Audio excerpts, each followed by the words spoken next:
Southeast Asia, also known as Southeastern Asia or SEA.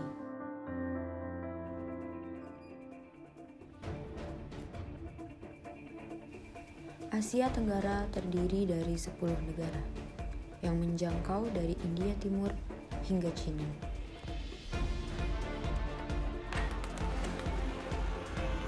Kamboja, Laos, Myanmar, Thailand, Vietnam, Singapura, Malaysia, Brunei Darussalam, Indonesia, dan Filipina. Ke-10 negara ini merupakan negara-negara yang berada di kawasan Asia Tenggara. Mayoritas mahasiswa hubungan internasional memandang bahwa sejarah politik kawasan Asia Tenggara hanya dimulai dari masa kolonialisme atau pada masa menjelang berakhirnya Perang Dunia Kedua. Namun, pernahkah kita berpikir untuk membayangkan bagaimana perkembangan politik kawasan Asia Tenggara sebelum masa kolonial? Atau pernahkah terlintas di benak kalian tentang siapa Asia Tenggara yang sebenarnya? Apakah hanya sekedar kawasan negara yang berkembang dan bekas jajahan bangsa Eropa? Atau kita hanya kawasan kecil yang tidak bisa lepas dari pengaruh eksternal? Bagaimana jika sebenarnya kita lebih dari itu? Bagaimana jika ternyata di balik sejarah yang panjang, kawasan ini menyimpan banyak sekali potensi yang nantinya akan berguna bagi kita untuk memahami pola interaksi internasional khas kawasan Asia Tenggara? Pertanyaan ini seringkali diabaikan oleh banyak mahasiswa HI. Padahal, penting sekali untuk menemukan jawaban dari pertanyaan tersebut guna menemukan identitas autentik dari kawasan Asia Tenggara. Maka dari itu, disinilah kita untuk membahas pertanyaan-pertanyaan tersebut dalam Mula Warman Southeast Asian Conference. We will lead us to discuss about imagining Southeast Asia. Oke, Assalamualaikum warahmatullahi wabarakatuh. Selamat siang, salam sejahtera bagi kita semua. Halo Hai Earth, selamat datang di Philosophy Talk Us. Saya Farah Aufa sebagai moderator dalam acara Mula Warman Southeast Asia Conference. Oke, jadi kebanyakan mahasiswa hubungan internasional beranggapan bahwa titik awal dari Asia Tenggara adalah akhir dari Perang Dunia Kedua, serta awal dari pengakuan internasional mengenai Asia Tenggara sebagai kawasan yang khas. Namun, apakah teman-teman pernah tahu atau pernah berpikir bagaimana sih akar dari sistem hubungan internasional tradisional Asia Tenggara sebelum adanya standar sistem negara Westphalia atau sebelum kolonialisme? Tentu saja hal ini merupakan fokus utama dari para literatur hubungan internasional dalam mengkaji Asia Tenggara. Kita bertemu di sini dalam acara Mula Warman Southeast Asia Conference untuk berdiskusi tentang topik Imagining Southeast Asia dalam chapter 3 di buku The Making of Southeast Asia, International Relations of a Region, karya Amitav Acharya, yang dipublis pada tahun 2000 oleh Oxford University Press di Singapura. Nah, seperti yang sudah saya jelaskan tadi di awal, fokus diskusi kita dalam acara ini adalah bab ketiga yang membahas dan membayangkan bagaimana Asia Tenggara dari sebelum adanya kolonialisme dan Perang Dunia Kedua hingga setelahnya. Dan tentunya saya tidak sendiri. Di sini saya mengundang beberapa pembelajar HI dari Universitas Mula Warman untuk berdiskusi bersama saya. Selain itu juga, kita akan membuka fokus group discussion untuk maksimal 3 orang pertama di sesi ketiga, di sesi pertama, dan 3 orang tambahan di sesi kedua, setelah penjelasan materi selesai. Tujuan dari fokus discussion ini adalah agar teman-teman dapat memahami pembahasan buku The Making of Southeast Asia, International Relations of a Region, karya Amitav Acharya pada chapter ketiga, dengan ketentuan tiap perorangan akan memberikan kesimpulan mengenai materi yang disampaikan, lalu dipersilahkan untuk bertanya. Dan tentunya saya, pemateri atau teman-teman yang lain akan menjawab. Namun perlu diingat bahwa tiap perorangan yang bertanya harus memberikan feedback atas jawaban yang telah disampaikan. Selain itu juga, agar diskusi kita semakin asik, ada rewardnya loh bagi para penanya dan yang menjawab. Untuk para penanya akan diberikan skor 2 dan untuk para menjawab akan mendapatkan skor 2 hingga 5. Nah, mungkin Langsung saja kita masuk pada gambaran besar dalam bab ketiga ini. Sebagian besar kajian literatur hubungan internasional menggambarkan sejarah interaksi dan politik antar negara dari periode lahirnya Perjanjian Westphalia tahun 1948 sebagai perpanjangan dari lahirnya sistem negara bangsa, hukum teritorial, kedaulatan, dan kerangka institusional negara, yang mana hal ini dijadikan landasan bagi bangsa Eropa dalam menilai bagaimana sistem pemerintahan atau negara yang ideal. Nah, sejak masa awal ekspansi Eropa, sistem Westphalia ini tentunya mereka terapkan pada setiap koloni. Salah satunya adalah Asia Tenggara. Nah, hal ini menandakan bahwa kolonialisme secara tidak langsung mengikis pengetahuan atau sumber sejarah tentang sistem sosial politik asli dari kawasan Asia Tenggara. Bahkan sebelum masa kolonialisme berakhir, bangsa Eropa ini memastikan bahwa sistem Westphalia sebagai standar negara modern yang ideal bagi mereka tetap digunakan di kawasan ini.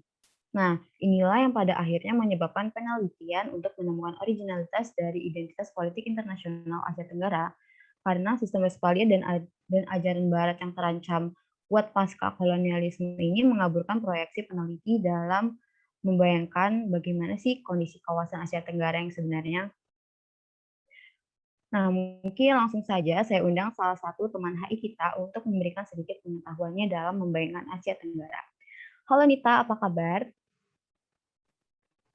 Ya, kabar baik Farah. Terima kasih atas kesempatannya untuk saya dalam menyampaikan beberapa materi di hari ini. Baik, terima kasih juga telah meluangkan waktunya untuk hadir di sini. Nah, seperti yang sudah saya jelaskan sebelumnya tadi, kalau kolonialisme ini kan menghambat kita untuk memproyeksikan identitas kawasan Asia Tenggara yang original. Sebenarnya, seberapa jauh sih nih, Tak, dampak kolonialisme ini dalam mengaburkan identitas Asia Tenggara dan apa sih dampak buruknya bagi kawasan Asia Tenggara ini? Baik, mungkin bisa ke next slide dulu ya Mbak Farah. Oke, jadi untuk menjawab pertanyaan Farah tadi, jika didasarkan pada apa yang dipaparkan Amitabh Acharya dalam chapter 3 buku ini, khususnya pada subbab pertama, yaitu The Southeast Asian State and State System in Pre-Colonial Area, di situ dia jelaskan kalau bahwasanya kedatangan bangsa Eropa di kawasan Asia Tenggara itu memang menjadi salah satu faktor penyebab kuat sulitnya para akademi Asia Tenggara dalam memahami identitas pemerintah klasik di Asia Tenggara. Karena kuatnya pengaruh dari faktor-faktor eksternal atau kekuatan-kekuatan eksternal tadi. Tapi ternyata teman-teman, bisa next Mbak Farah. Nah, tapi ternyata kekuatan eksternalnya itu tidak hanya kolonialisme. Ada juga yang namanya Indianisasi atau Sinicization, di mana itu tuh adalah kekuatan besar dari kawasan Cina dan India, di mana seperti yang kita tahu ya, kalau India dan Cina itu pada masa prakolonial dikuasai oleh kerajaan yang besar, sehingga power yang besar ini mempengaruhi kawasan yang ada di tengah-tengah mereka, yaitu Southeast Asia. Nah, jadi pengaruh eksternal ini tuh mengkaburkan originalitas identitas dari kawasan Asia Tenggara, gitu, karena adanya ajaran dari Cina, bangsa Eropa, ataupun dari India ini bercampur gitu di satu tempat. Jadi kita tuh sulit membedakan mana sih inti sejarah politiknya kawasan Asia Tenggara, mana sih yang diajarkan oleh bangsa Eropa, atau mana sih yang dapat pengaruh dari India ataupun Cina, seperti itu. Nah, percampuran budaya ini atau pencampuran sejarah ini pada akhirnya tuh diperparah dengan adanya kolonialisme. Jadi struktur pemerintahan Asia Tenggara itu dipaksa untuk menyesuaikan standar negara ideal bagi bangsa Eropa atau pemikiran politik Barat yang disusun dalam Westphalia Treaty. Nah, di dalam situ kan, jadi sistem pemerintah klasik kita ini tuh dipaksa untuk berubah gitu loh pada saat itu. Sehingga pada akhirnya kita itu banyak yang lupa. Kayak gimana sih identitas asli kita sebagai Asia Tenggara gitu. Politik pemerintahan seperti apa yang autentik dari kita. Jadi hal-hal ini tuh pada akhirnya mengkaburkan gitu loh identitas asli kita. Hal ini juga dipengaruhi oleh panjangnya masa kolonialisme bangsa Eropa gitu loh. Jadi ketika kita mencari bukti sejarah konkret seperti tulisan-tulisan sejarah, catatan sejarah seperti itu sulit untuk kita temukan karena bukti-bukti ini tertimbun oleh lamanya masa kolonialisme gitu loh. Jadi bukti-bukti sejarah itu kebanyakan datangnya dari bangsa-bangsa Eropa, ditulis oleh bangsa-bangsa Eropa gitu. Padahal kan belum tentu hal itu benar. Sedangkan yang kita mau itu mencari bukti sejarah yang real dari pemerintahan kerajaan-kerajaan kuno di Asia Tenggara. Dan karena pengaruhnya kolonialisme, peperangan, dan lain-lain, akhirnya bukti sejarahnya ini minim ditemukan. Bisa jadi karena rusak, atau bisa jadi memang juga kawasan Asia Tenggara waktu itu kan belum terlalu maju ya, sebelum masa kolonial. Jadi catatan sejarah itu masih sulit ditemukan gitu loh. Mungkin bukti-buktinya tuh hanya berbentuk arca atau prasasti, tidak seperti bangsa Eropa yang catatan sejarahnya itu dibukukan seperti itu, Farah. Ternyata Asia Tenggara ini menarik banget ya, nih. Nah, kalau menurut Nila sendiri nih, kenapa sih kita perlu melihat jauh ke belakang mengenai Asia Tenggara ini? Karena kita tadi sudah menjelaskan mengenai Westphalia dan macamnya gitu. Iya, jadi perlu saya tegaskan lagi ya, Farah, kalau menemukan identitas ini penting gitu loh. Karena kan tadi identitas asli kita itu kabur karena adanya kekuatan eksternal ini. Kita sulit menemukan unsur-unsur autentik dari kawasan Asia Tenggara. Nah, sesuai dengan pernyataan Amitav Acharya dalam buku ini, dia bilang kalau menemukan identitas suatu bangsa itu sangat penting gitu untuk menemukan ciri khas pola interaksi autentik dari kawasan Asia Tenggara. Karena dengan mengidentifikasikan unsur originalitas ini, kita tuh bisa lebih mudah memahami pola interaksi kawasan. Kayak gimana sih harusnya pola interaksi antara ASEAN ini, di dalam ASEAN ini, yang harusnya dikonsepkan oleh kita sekarang gitu. Bagaimana sih ciri-ciri ideal dari pola interaksi kawasan, khususnya di Asia Tenggara, biar negara-negara itu tidak berkonflik gitu. Hingga harapannya juga dengan menemukan identitas ini, kita tuh dapat menyusun teori hubungan internasional asli dari kita sendiri sebagai masyarakat Asia Tenggara, tidak selalu bergantung atau berkiblat pada pandangan politik Barat. Jadi kan karena belum tentu gitu loh pandangan para sejarawan Eropa atau politik pemikiran Barat ini benar dalam merepresentasikan kawasan Asia Tenggara gitu. Selama ini kan kita berkiblatnya pada teori-teori mereka gitu loh. Gimana kalau ternyata kalau misalnya kita berkiblat pada teori yang ada zaman dulu, memang asli dari Asia Tenggara, kita bisa menjadi kawasan yang lebih maju. Seperti itu. Nah, teman-teman, tadi kan Nita menyebutkan bahwa datangnya bangsa Eropa ini justru mengaburkan ciri khas dari Asia Tenggara. Pasti teman-teman juga penasaran kan, apa sih ciri khas dari Asia Tenggara ini? Nah, mungkin Nita bisa menjelaskan bagaimana apa ciri khas dari Asia Tenggara sebelum adanya campur tangan Eropa. Kan ada sistem Mandala, konsep Mandala, negara teater, pemerintah galaksi, dan mungkin teman-teman yang merasa asing dengan kata-kata ini tuh masih belum paham gitu loh makna dari bahasa tersebut. Mungkin Nita menjelaskan? Nah, oke. Jadi setelah bangkitnya semangat untuk menemukan identitas Asia Tenggara ini, Farah mulai muncul beberapa teori yang sudah Farah sebutkan tadi, ada Mandala, negara teater, atau pemerintahan galaksi. Mungkin bisa di next slide dulu.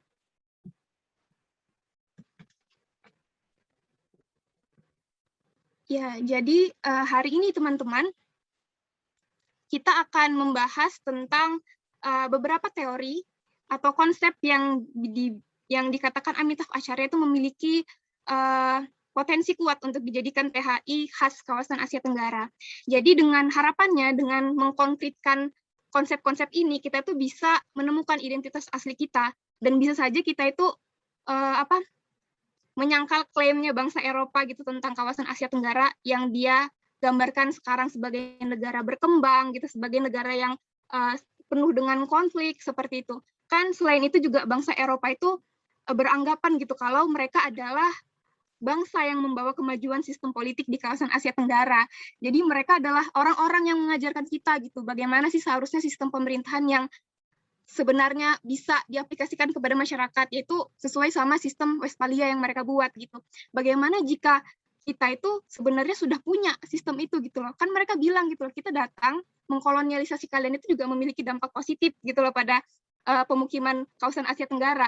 Nah, itu bisa kita sangkal dengan teori-teori ini. Bagaimana kalau misalnya konsep yang sudah diajarkan dalam sistem Westphalia seperti desentralisasi dan lain-lain itu sudah kita punya jauh-jauh hari gitu loh sebelum mereka datang. Jadi kita bisa menyangkal gitu loh klaim mereka kalau mereka itu membantu kita. Padahal kan sebelum mereka datang juga kita sudah punya gitu loh. Jadi sisi positif dari kolonialisme itu di mana? Gitu. Padahal kan sebenarnya kolonialisme itu merusak gitu. Mereka tuh kayak berusaha mencari sisi positif gitu loh dari ini. Jadi lahirlah beberapa teori ini untuk menjelaskan kawasan Asia Tenggara yang sebenarnya dari perspektif Asia Tenggara yang memang sejatinya dibangun pada masa prakolonial. Bisa next, Pak.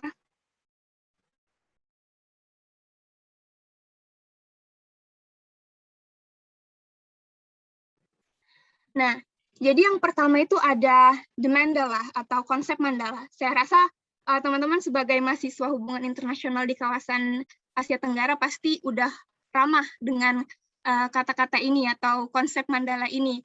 Jadi seperti yang dikatakan oleh Amitav Acharya bahwa sistem Mandala ini tuh adalah salah satu bukti paling serius oleh kaum Asia Tenggara untuk menemukan pola pemerintahan autentik dari kawasan Asia Tenggara, untuk membayangkan gitu loh pola regional kita tuh seperti apa sih sebelum datang bangsa Eropa. Terus itu hal ini juga teori ini juga disusun untuk memahami lebih rigid bagaimana konsep interaksi dan saling ketergantungan antara kawasan Asia Tenggara. Nah, mungkin next.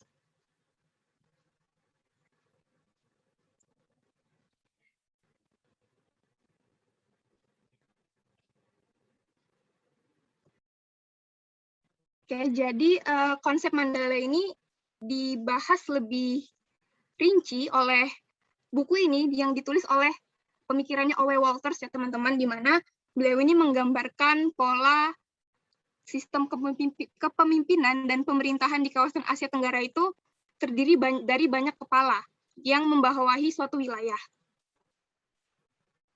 Mungkin teman-teman bisa lihat gambar di sudut kiri dan kanan presentasi kami. Mungkin bisa diamati dulu. Nah, jadi ini merupakan gambaran dari sistem Mandala itu, teman-teman. Jadi masing-masing wilayah ini itu diibaratkan lingkaran konsentris yang terhubung satu sama lain, bagaikan hubungan antara kota pusat dan kawasan pinggiran gitu. Jadi wilayah ibu kota ini langsung diperintah oleh raja atau pemerintah yang paling besar, terus tuh pusat-pusatnya dikelilingi oleh lingkaran provinsi atau pemerintah yang lebih kecil gitu. Tapi Walters ini bilang kalau otoritas politik pusat ini dijalankan oleh raja, itu yang dijalankan oleh raja pusat di tengah-tengah Mandala ini tuh sifatnya dijalankan dengan tidak terlalu besar gitu loh kekuasaannya, jadi dia tidak terlalu absolut. Jadi kekuasaan raja-raja kecil yang ada di sekitar Mandala, lingkaran Mandalanya itu juga sangat berpengaruh pada saat itu. Nah, terutama mereka yang berada di sekitar ibu kota. Jadi otoritas raja di kawasan itu jarang sekali bersifat mutlak atau absolut.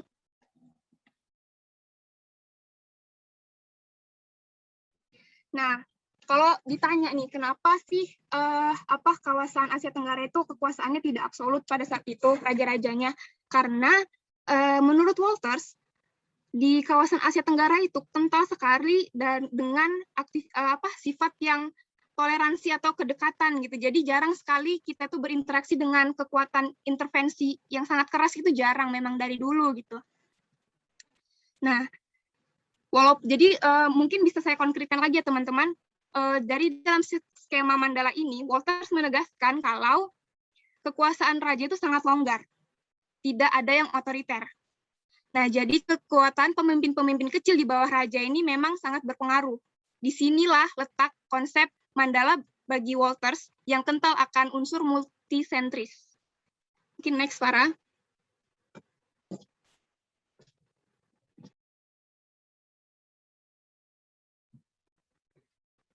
Slide sebelumnya tadi.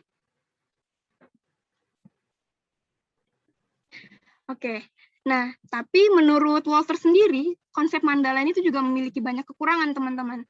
Yang pertama, sistem Mandala ini tuh sangat berbeda dari konsepsi Cina tentang batas-batas negara. Jadi, kawasan Asia Tenggara itu rawan akan ketidakpastian rentang geografis dan identitas politik. Jadi, sistem Mandala ini tuh beda sama pemahaman politik Cina. Kalau politik Cina itu dia jelas gitu loh batas-batas antar negaranya. sama pemerintahnya itu bersifat ketat. Sedangkan di kawasan Asia Tenggara itu batas-batas wilayah itu masih kabur pada masa prakolonial. Ditambah lagi dengan sifat kepemimpinan yang longgar.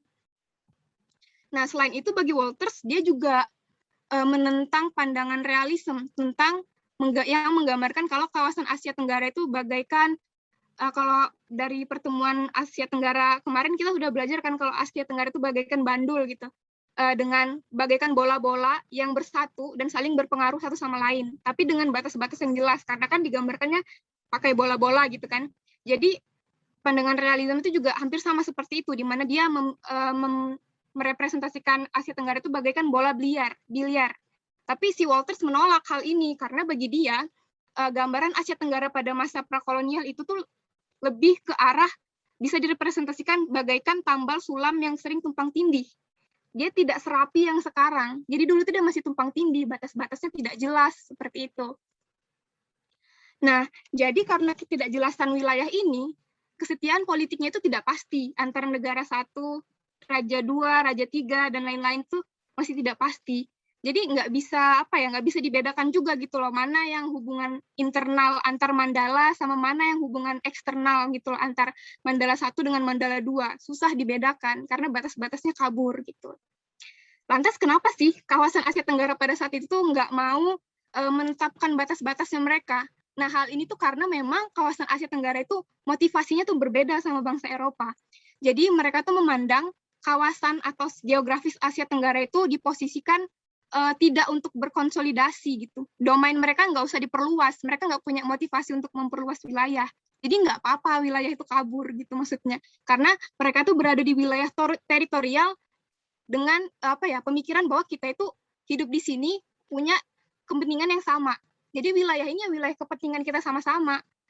Mereka nggak punya motivasi untuk memperluas kawasannya gitu. Mereka juga batas-batasnya kan kabur nih. Jadi mereka kurang aware gitu tentang mana negara yang mana Mandala yang lebih besar, mana Mandala yang lebih kecil, gitu tidak ada gitu. Itulah maksudnya Wolters kalau Mandala itu sifatnya sangat ramah gitu, sangat jauh dari adanya konflik gitu kalau katanya si Wolters. Mungkin next Farah, kita lanjut ke negara teater. Nah, negara teater ini tuh dikemukakan oleh Silford Gratz, di mana dia itu menggambarkan pola politik di kawasan Bali. Nah, ini unik karena dari negara kita ya, teman-teman. Jadi, dia itu menggambarkan kalau di kawasan Asia Tenggara itu kepemimpinannya itu tidak ada satu negara atau kerajaan yang mampu memiliki kekuatan untuk melakukan hegemoni atas negara lain. Nah, selain itu juga, dia juga mengatakan gitu, kalau pemimpin di kawasan Asia Tenggara itu memang seperti Mandala gitu, ada pembagian kekuasaan dari raja yang paling besar, raja yang paling kecil, dan lain-lain. Seperti itu memang digambarkan gitu sama Silford. Dia juga menggambarkan kalau penguasa-penguasa ini ada yang independen, ada yang semi-independen, atau ada juga yang memusat gitu kekuasaannya. Jadi banyak pola-polanya kalau menurutnya Silford. Nah, jadi selain itu dia juga bilang kalau kawasan Asia Tenggara itu pemimpinnya itu memimpin kawasan atas nama kepemimpinan adat, ritual adat. Jadi dia tuh jadi kepala adat gitu loh di kawasannya. Tuh. Nah, ini juga saya tegaskan lagi ya teman-teman yang dibilang Silford di sini kalau kawasan Asia Tenggara itu memang mendefinisikan garis-garis batas negara itu sebagai zona kepentingan bersama. Itulah yang menyebabkan kita dulu itu tidak rawan konflik kalau katanya Wolters seperti itu. Karena tidak ada perebutan legitimasi atau wilayah teritorial. Oke, next. Baik, selanjutnya tuh ada pemerintahan galaksi. Nah, itu tuh teori ini tuh sebenarnya menyempurnakan konsep-konsep yang sebelumnya sudah saya jelaskan. Nah, jadi dia tuh bilang kalau pemerintahan galaksi state itu tuh menggambarkan bagaimana pola interaksi antara pusat Mandala dengan negara-negara yang ada di sekitarnya. Jadi bagaikan sistem universe gitu loh, kayak galaksi. Jadi makin dekat sama pusat, makin kuat pengaruhnya pusat ini sama kawasan itu. Tapi makin jauh, makin kecil pengaruhnya gitu. Jadi mereka tetap saling terhubung, tapi pengaruhnya itu disesuaikan dengan jaraknya. Kalau katanya teori galaksi seperti itu. Jadi kawasan-kawasan provinsi atau pemerintah kecil itu bagaikan satelit yang terus berhubungan dengan kawasan pusat. Tapi pengaruhnya itu beda-beda. Ada yang besar, ada yang kecil, ada juga sangat kecil seperti itu.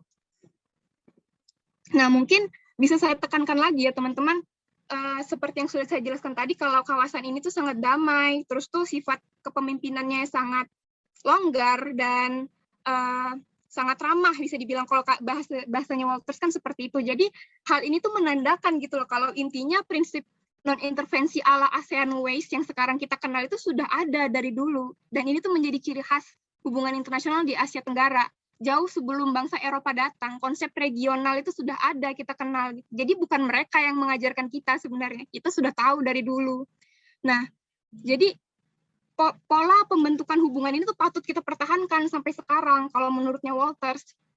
Jadi intinya buku ini tuh mengasumsikan bahwa konsep Mandala dan pemerintah galaksi dan negara teater itu bisa dikatakan sebagai konsep-konsep yang mungkin saja akurat dalam menggambarkan kawasan Asia Tenggara dan memiliki potensi untuk dijadikan identitas asli atau otentik dari kawasan Asia Tenggara. Mungkin itu, Farah, yang bisa saya jelaskan tentang teori-teori asli dari kawasan Asia Tenggara. Baik, terima kasih Nita. Itu tadi penjelasan mengenai konsep Mandala, negara teater, dan juga pemerintahan galaksi. Nah, kalau salah satu contoh bentuk penyebaran Mandala di Asia Tenggara itu bagaimana sih, Nit? Karena menurut penjelasan dari Nita tadi, bisa dikatakan bahwa Mandala ini merupakan konsep yang bisa dikatakan paling menggambarkan pola interaksi di Asia Tenggara gitu. Oke, jadi saya kasih contoh aja ya, bentuk dari penyebaran Mandala ini seperti apa. Mungkin kalau di buku ini, Walters itu mencontohkan dari penyebaran Mandala Kesultanan Brunei, dari Pulau Kalimantan atau Borneo yang sekarang kita kenal Kalimantan, ke Filipina bagian selatan. Jadi dua kawasan Kesultanan Islam ini itu dihubungkan oleh keyakinan akan keagamaan Islam. Jadi mereka saling terhubung kerajaannya seperti itu atau kesultanannya. Mungkin teman-teman bisa lihat di slide ini ya. Nah, ini tuh hubungan ini terbentuk pada abad 10, jauh sebelum kedatangan bangsa Spanyol di Brunei ataupun di Filipina. Nah, jadi itu membuktikan kalau Islam itu sudah menyebar dan membentuk pola mandalanya di wilayah Filipina. Tepatnya itu di kawasan Sulu atau Pulau Mindanao. Nah, jadi dapat diketahui gitu loh kalau kita tuh memang saling terhubung, dan alasan keterhubungannya itu salah satunya dari adanya kesamaan keyakinan agama, budaya, ataupun kesamaan keperluan atau keperluan ekonomi, commerce, dan lain-lain. Nanti akan dijelaskan lebih lanjut oleh pembicara selanjutnya. Nah, tapi asumsi ini, contoh ini, atau antara Brunei dan Filipina ini pada akhirnya tuh sempat menimbulkan kontradiksi gitu loh sama kawasan Asia Tenggara, khususnya pada konsep Mandala ini. Karena ternyata ketika dikaji lebih lanjut, ada yang memandang kalau ternyata otoritas politik Filipina pada zaman prakolonial itu terlalu banyak. Jadi kesultanan yang ada di Filipina itu juga bisa dibilang tidak terlalu berpusat ke Brunei gitu. Jadi Brunei ini tidak bisa diposisikan sebagai pusat dari Mandala Islam gitu. Ternyata dia juga terhubung dengan negara-negara lain atau mandala-mandala lain di kawasan Filipina gitu. Jadi ini menimbulkan pertanyaan lanjut gitu loh tentang kebenaran teori ini. Kenapa kalau misalnya antara Brunei dan Filipina ini bisa dikatakan sebagai mandala pada saat itu, kalau pada faktanya Kesultanan Sulu di kawasan Filipina ini juga berhubungan dengan mandala yang lain, pusat yang lain gitu. Kan katanya tadi ada satu pusatnya, seperti itu, Farah. Mungkin itu saja yang bisa saya contohkan dari penyebaran konsep mandala ini. Iya, kalau sistem Mandala pada waktu itu kan dijadiin sebagai konsep dasar dan sistem politik antar negara. Nah, dan kenapa sistem yang sudah ada ini tidak menjadi konsep HI seperti liberalis, kapitalis, dan yang lainnya nih?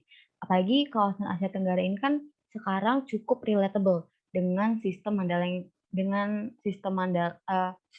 maksudnya konsep Mandala sekarang ini cukup relatable dengan Asia Tenggara ini, kayak ada presiden, gubernur di setiap provinsi. Bukankah sistem Mandala ini bisa dibilang mirip gitu loh dengan kondisi Asia Tenggara yang sekarang? Ah, sebenarnya itu juga secara pribadi pas baca buku ini juga muncul gitu loh pertanyaan seperti itu, kenapa teori yang kayak gini tuh nggak bisa diangkat menjadi konsep khas dari kawasan Asia Tenggara, karena kan sangat relatable kalau kata Farah tadi ya, tapi ternyata akan agak sulit gitu untuk membuat teori ini tuh menjadi konsep yang paten dari kawasan Asia Tenggara gitu, karena teori-teori ini tuh memiliki beberapa kekurangan walaupun potensinya besar gitu untuk dijadikan teori. Nah, mungkin ini ada beberapa poin akan faktor yang menyebabkan kenapa sih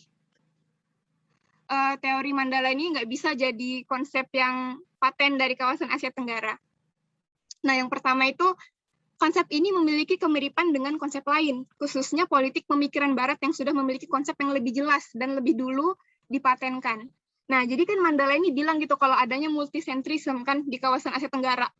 Jadi ada pembagian-pembagian kepemimpinan yang udah dijelaskan juga dalam politik pemikiran Barat kayak sistem desentralisasi dan lain-lain, pembagian kekuasaan gitu kan udah dijelaskan gitu loh sama pemikiran politik Barat. Jadi ketika kita ingin mengangkat konsep ini menjadi suatu konsep baru, THI dari Asia Tenggara itu sangat sulit karena udah tumpang tindih gitu loh, udah duluan dijelaskan sama bangsa Eropa.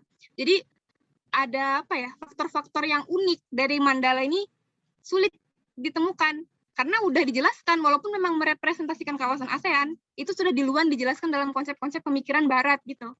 Nah, selain itu, yang kedua, konsep Mandala yang tidak selalu homogen secara budaya dan etnis. Jadi untuk menjadikan sebuah pemikiran menjadi konsep itu, aplikasi terhadap kawasan itu harus seragam, Farah. Jadi semuanya itu harus sesuai sama konsep Mandala yang tadi, atau konsep negara teater, ataupun tadi pemerintahan galaksi. Semua kawasan itu harus seragam, kayak gitu. Jadi bisa dijadikan konsep asli dari Asia Tenggara. Tapi sayangnya pola-polanya itu berbeda gitu loh di setiap kawasan. Jadi nggak semua wilayah itu sesuai sama penggambaran Walters tadi tentang sistem Mandala. Contohnya kayak tadi yang di Filipina gitu loh. Kan dia bilang konsep Mandala itu titiknya satu yang di tengah. Kalau misalnya Mandala yang di Filipina ini mau dikatakan pusatnya itu ada di Brunei, tapi kenapa dia juga terhubung dengan pusat-pusat besar lainnya kayak gitu. Terus tuh juga ada konsep-konsep yang apa ya, sedikit berlawanan dengan negara satu atau kerajaan satu dengan kerajaan lain. Contohnya misalnya di kawasan A, kekuasaan itu sangat desentralisasi gitu. Sesuai yang dijelaskan Walters tadi, pembagian kekuasaan itu disebar ke seluruh daerah. Ada kekuasaan pusat, ada provinsi, dan setiap penguasa ini tuh memiliki hak-haknya dan kekuatan dia masing-masing gitu. Dan perannya raja ini sangat longgar. Tapi di kawasan lain ada yang kuat. Contohnya kayak Angkor sama Sriwijaya dan Majapahit. Teman-teman tahu kan tiga kerajaan itu merupakan salah satu institusi politik paling kuat lah pada zamannya gitu. Jadi dia menguasai banyak daerah gitu. Bahkan sifatnya itu bisa dibilang hampir otoriter, hampir absolut gitu. Nah, tapi di kawasan lain juga ada yang tidak absolut. Jadi perbedaan pola-pola ini tuh sulit, menjadikan Mandala ini sulit untuk dijadikan satu konsep yang konkret seperti itu. Nah, yang terakhir, kembali lagi mengenai validasi historis dari sejarah konsep masih buram karena minimnya sumber sejarah. Jadi untuk memastikan kawasan ini tuh terhubung dengan kawasan A, B, C, menjadi membentuk suatu konsep Mandala yang melingkar itu sulit dipastikan karena sumber sejarahnya itu juga minim sekali ditemukan. Validasinya jadi kurang gitu loh. Kalau di bangsa Eropa kan politik pemikiran Barat itu catatannya jelas. Kalau di Asia Tenggara kita tahu dari mana misalnya kerajaan A berhubungan dengan negara B, kerajaan B gitu. Kan memang mungkin ada bukti-bukti arca dan lain-lain, tapi itu sangat minim gitulah ditemukannya. Jadi masih bisa dipertanyakan kebenarannya. Terus itu juga konsep-konsep yang pemerintahan, bentuk-bentuk pemerintahan yang dilakukan kerajaan-kerajaan atau kesultanan sebelum masa kolonial itu juga belum bisa dipastikan asli dari kawasan Asia Tenggara. Bisa juga dari India gitu, bisa juga dari Cina ajarannya. Jadi nggak bisa dijadikan seperti itu. Begitu para penjelasan dari saya. Wah, ternyata kontradiksi dalam teori Mandala ini juga banyak ya, Nit. Yang pada akhirnya justru menyulitkan konsep sebagai dasar dari sistem politik antar negara di kawasan Asia Tenggara. Lantas gimana nih, Nit? Jika ada konsep lain yang tidak dapat menjelaskan hubungan internasional di Asia Tenggara?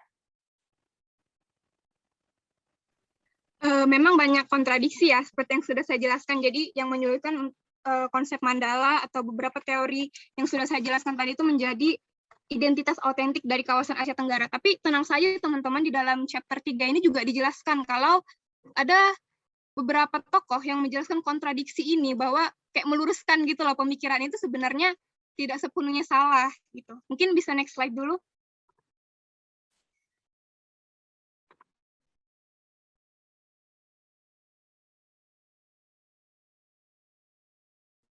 Oke, jadi salah dua tokoh yang mencoba menjelaskan keraguan kita terhadap konsep Mandala dan tiga konsep yang sudah saya jelaskan tadi itu ada Cook dan Lieberman. Jadi mereka itu menjelaskan beberapa kontradiksi yang sudah ada tadi. Nah, tadi kan dibilang kalau negara-negara Asia Tenggara itu tidak semuanya sesuai dengan konsep Mandala yang dijelaskan oleh Walters. Ada yang memusat kekuasaannya, ada juga yang desentralisasi penuh, ada juga yang sepenuhnya independen seperti itu. Nah, jadi menurutku, jadi kawasan Asia Tenggara itu dengan konsep Mandala itu berlaku di sini pada sebelum tahun 1000 Masehi. Nah, kemudian tumbuh lebih terpusat. Jadi perkembangannya itu perkembangan kepemimpinannya itu tidak selalu di tengah gitu sesuai dengan pusat Mandala, ada evolusinya gitu kalau menurutku.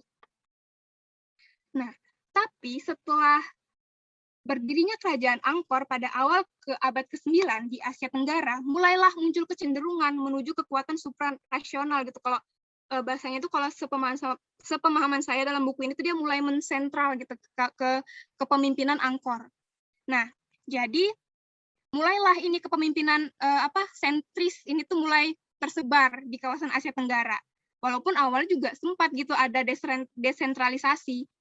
Nah, selanjutnya itu juga seperti yang sudah saya katakan tadi, menurutku konsep Mandala itu berevolusi gitu. Sistem politik pemerintahan Asia Tenggara itu berevolusi dari yang awalnya lokal menjadi regional, terus menjadi imperial. Jadi lingkarannya tuh membesar gitu loh, para jadi yang kecil, membesar, terus itu juga makin besar kekuatannya yang di tengah ini, si raja sebagai pemimpin pusatnya itu.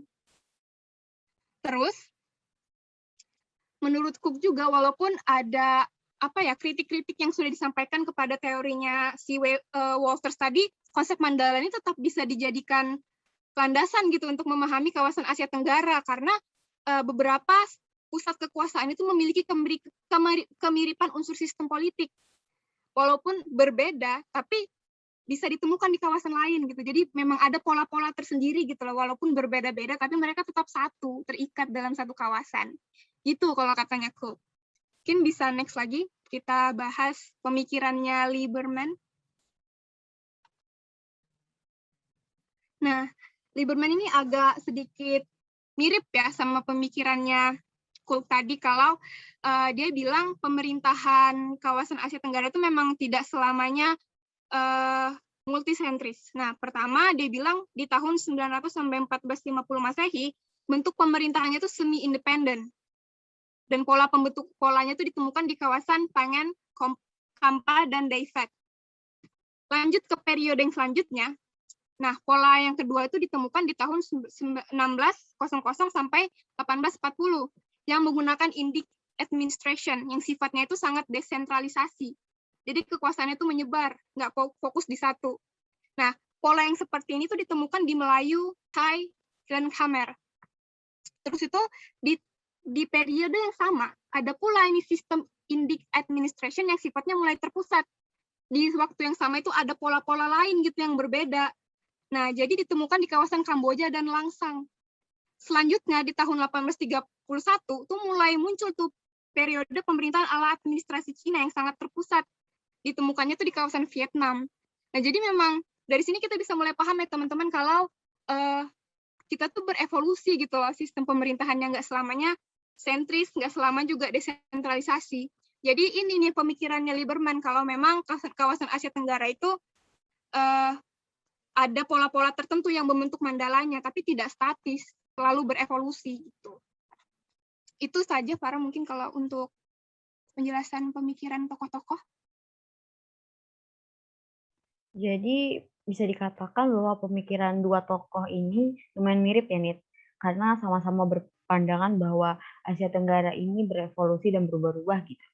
Nah, Itu tadi penjelasan lebih lanjut mengenai kontradiksi sistem Mandala yang dikatakan ternyata sistem Mandala ini merupakan sistem yang bisa dikatakan overlordship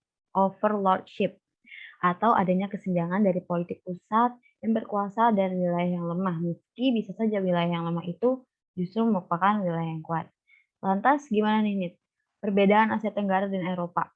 Karena tadi di awal kita sudah sedikit menyinggung-nyinggung mengenai Eropa. Oke, jadi mungkin setelah saya paparkan teori-teori tadi, mungkin kan tadi saya bilang kalau ini tuh untuk menjelaskan gitu loh perbedaan antara negara kawasan Asia Tenggara sebelum masa kolonial sama masa kolonial gitu, setelah masa kolonial, di mana kita tuh berusaha untuk melihat apa sih ciri khas dari kawasan Asia Tenggara. Tapi mungkin teman-teman selama mendengarkan penjelasan saya tadi, mungkin teman-teman berpikir gitu, kok mirip-mirip aja nih, mirip-mirip aja penjelasannya yang sudah dijelaskan Nita sama yang politik pemikiran Barat gitu. Tadi katanya ini ciri khasnya Asia Tenggara, kok sama gitu. Mungkin saya izin menampilkan video dulu kali Farah ya, yang bisa menjelaskan kepada teman-teman tentang pertanyaan Farah tadi. Iya, silahkan Nita. Baik, teman-teman, mungkin bisa diperhatikan video berikut untuk menjelaskan lebih jelas mengenai sistem kontradiksi Mandala ini. Iya, mungkin bisa di stop share screen dulu, Farah, saya share screen. Oke, terima kasih.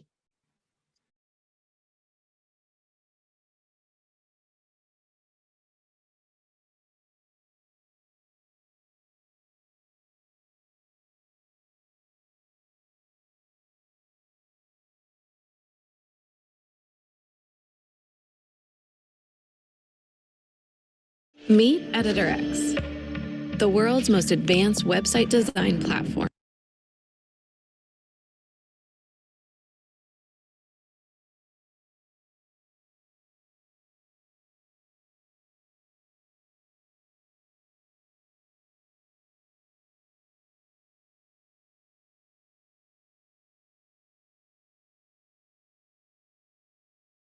Southeast Asia.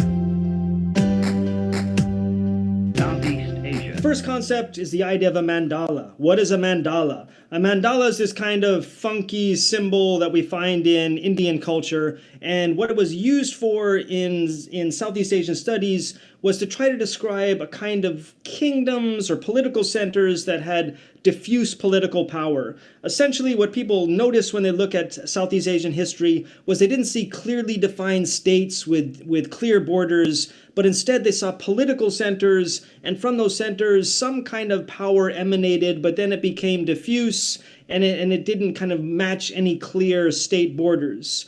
In addition to that, what the mandala also describes is a system of overlordship. There was be a powerful political center here and another weaker political center over there, and this the lord of this center would then ask that person to present tribute or pledge allegiance to them.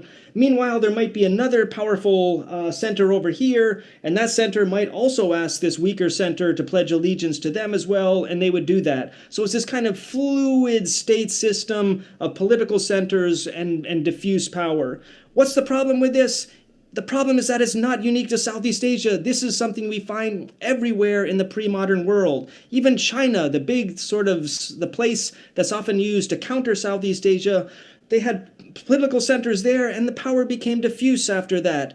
The entire Chinese tributary system can be seen as an example of this. But even within China itself, in the south, for instance, the Chinese would basically just go to a local tribal leader and say, here, you're the district head of this area, when in reality, all they were really doing was recognizing a local power and hoping that that person would be loyal to them. This idea of the mandala, though, I mean, it comes from, it's a Sanskrit term, and of course, it comes from Indian cultural world, which is filled with polities like this. But if we go to feudal Europe, we find the same thing. If you go to the Maya world, you find the same thing. Basically, everywhere in the world before states became powerful enough to really police their territory, you had this kind of diffuse power. So why come up with a special term to denote this in Southeast Asia? I have no idea, because once you do that, you sort of break the communication with the rest of the world, because what Southeast Asia had was not unique. It was the same as other societies in the world, and that is something that I think we should recognize.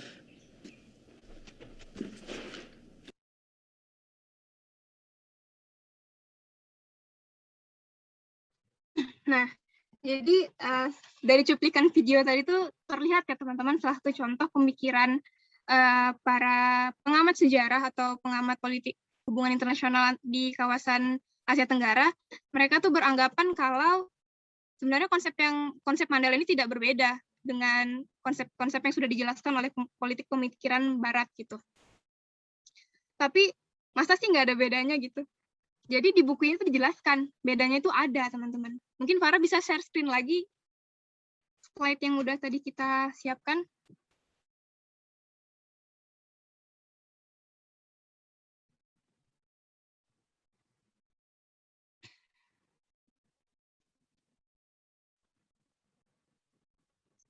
Nah, setelah adanya perbedaan atau persamaan-persamaan antara teori tadi yang menghambat teori ini menjadi konsep autentik dari ke Asia Tenggara, para ahli atau sejarawan kawasan Asia Tenggara ini mencoba lagi menilik apa sih perbedaannya antara dua kawasan ini, yaitu Eropa dan Southeast Asia.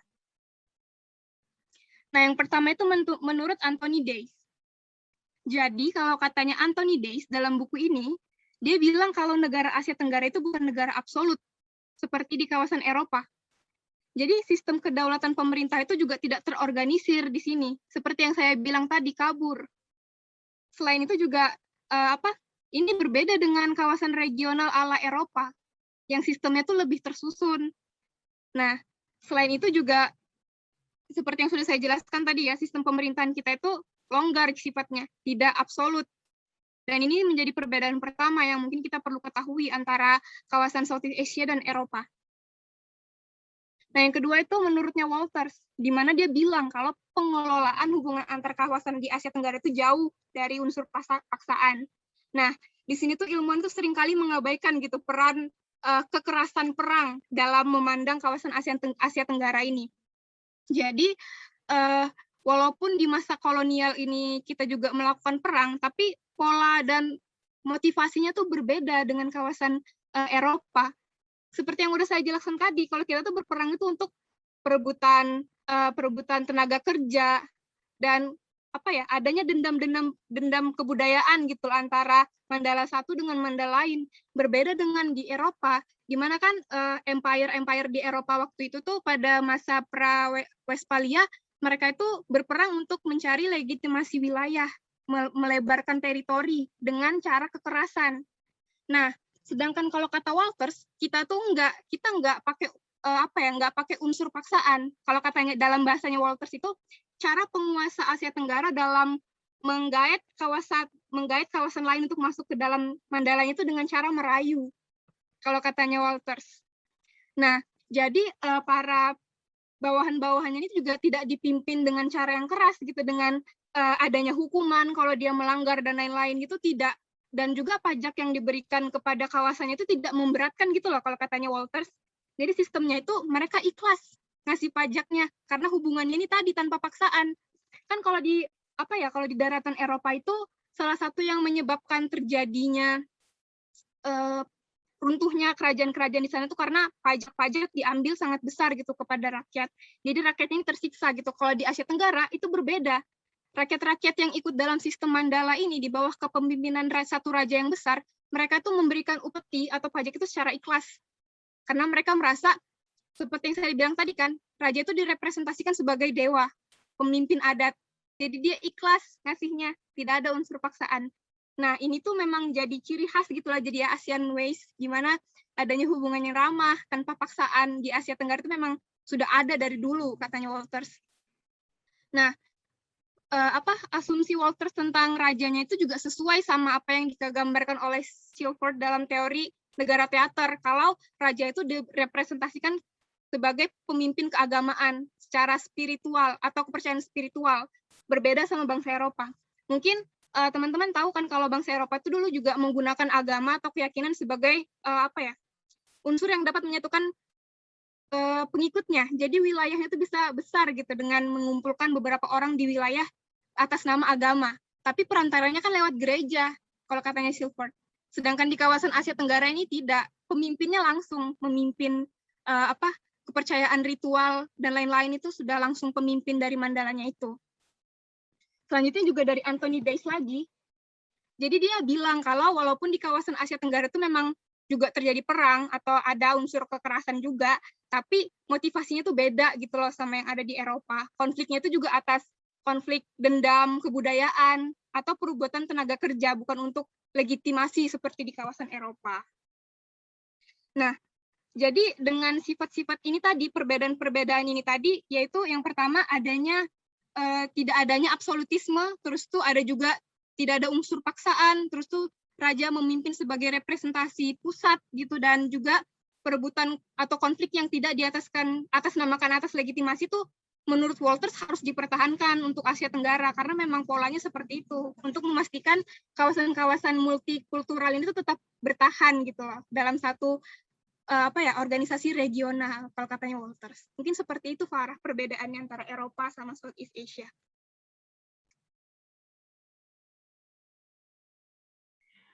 Selain dari yang telah dijelaskan Nita tadi, ternyata ada pandangan yang berbeda juga ya antara para ahli seperti Walters, Lieberman, dan Anthony Day dalam memandang Asia Tenggara. Terus gimana nih, Nit? Apa sih yang membedakan pemikiran mereka? Padahal kan mereka ini sama-sama menjelaskan proses pembentukan negara gitu. Sebenarnya kalau dikatakan berbeda itu juga agak sedikit kurang sih menurut saya. Lebih tepatnya itu dia menyempurnakan, saling menyempurnakan satu sama lain. Mungkin bisa di next slide, Farah.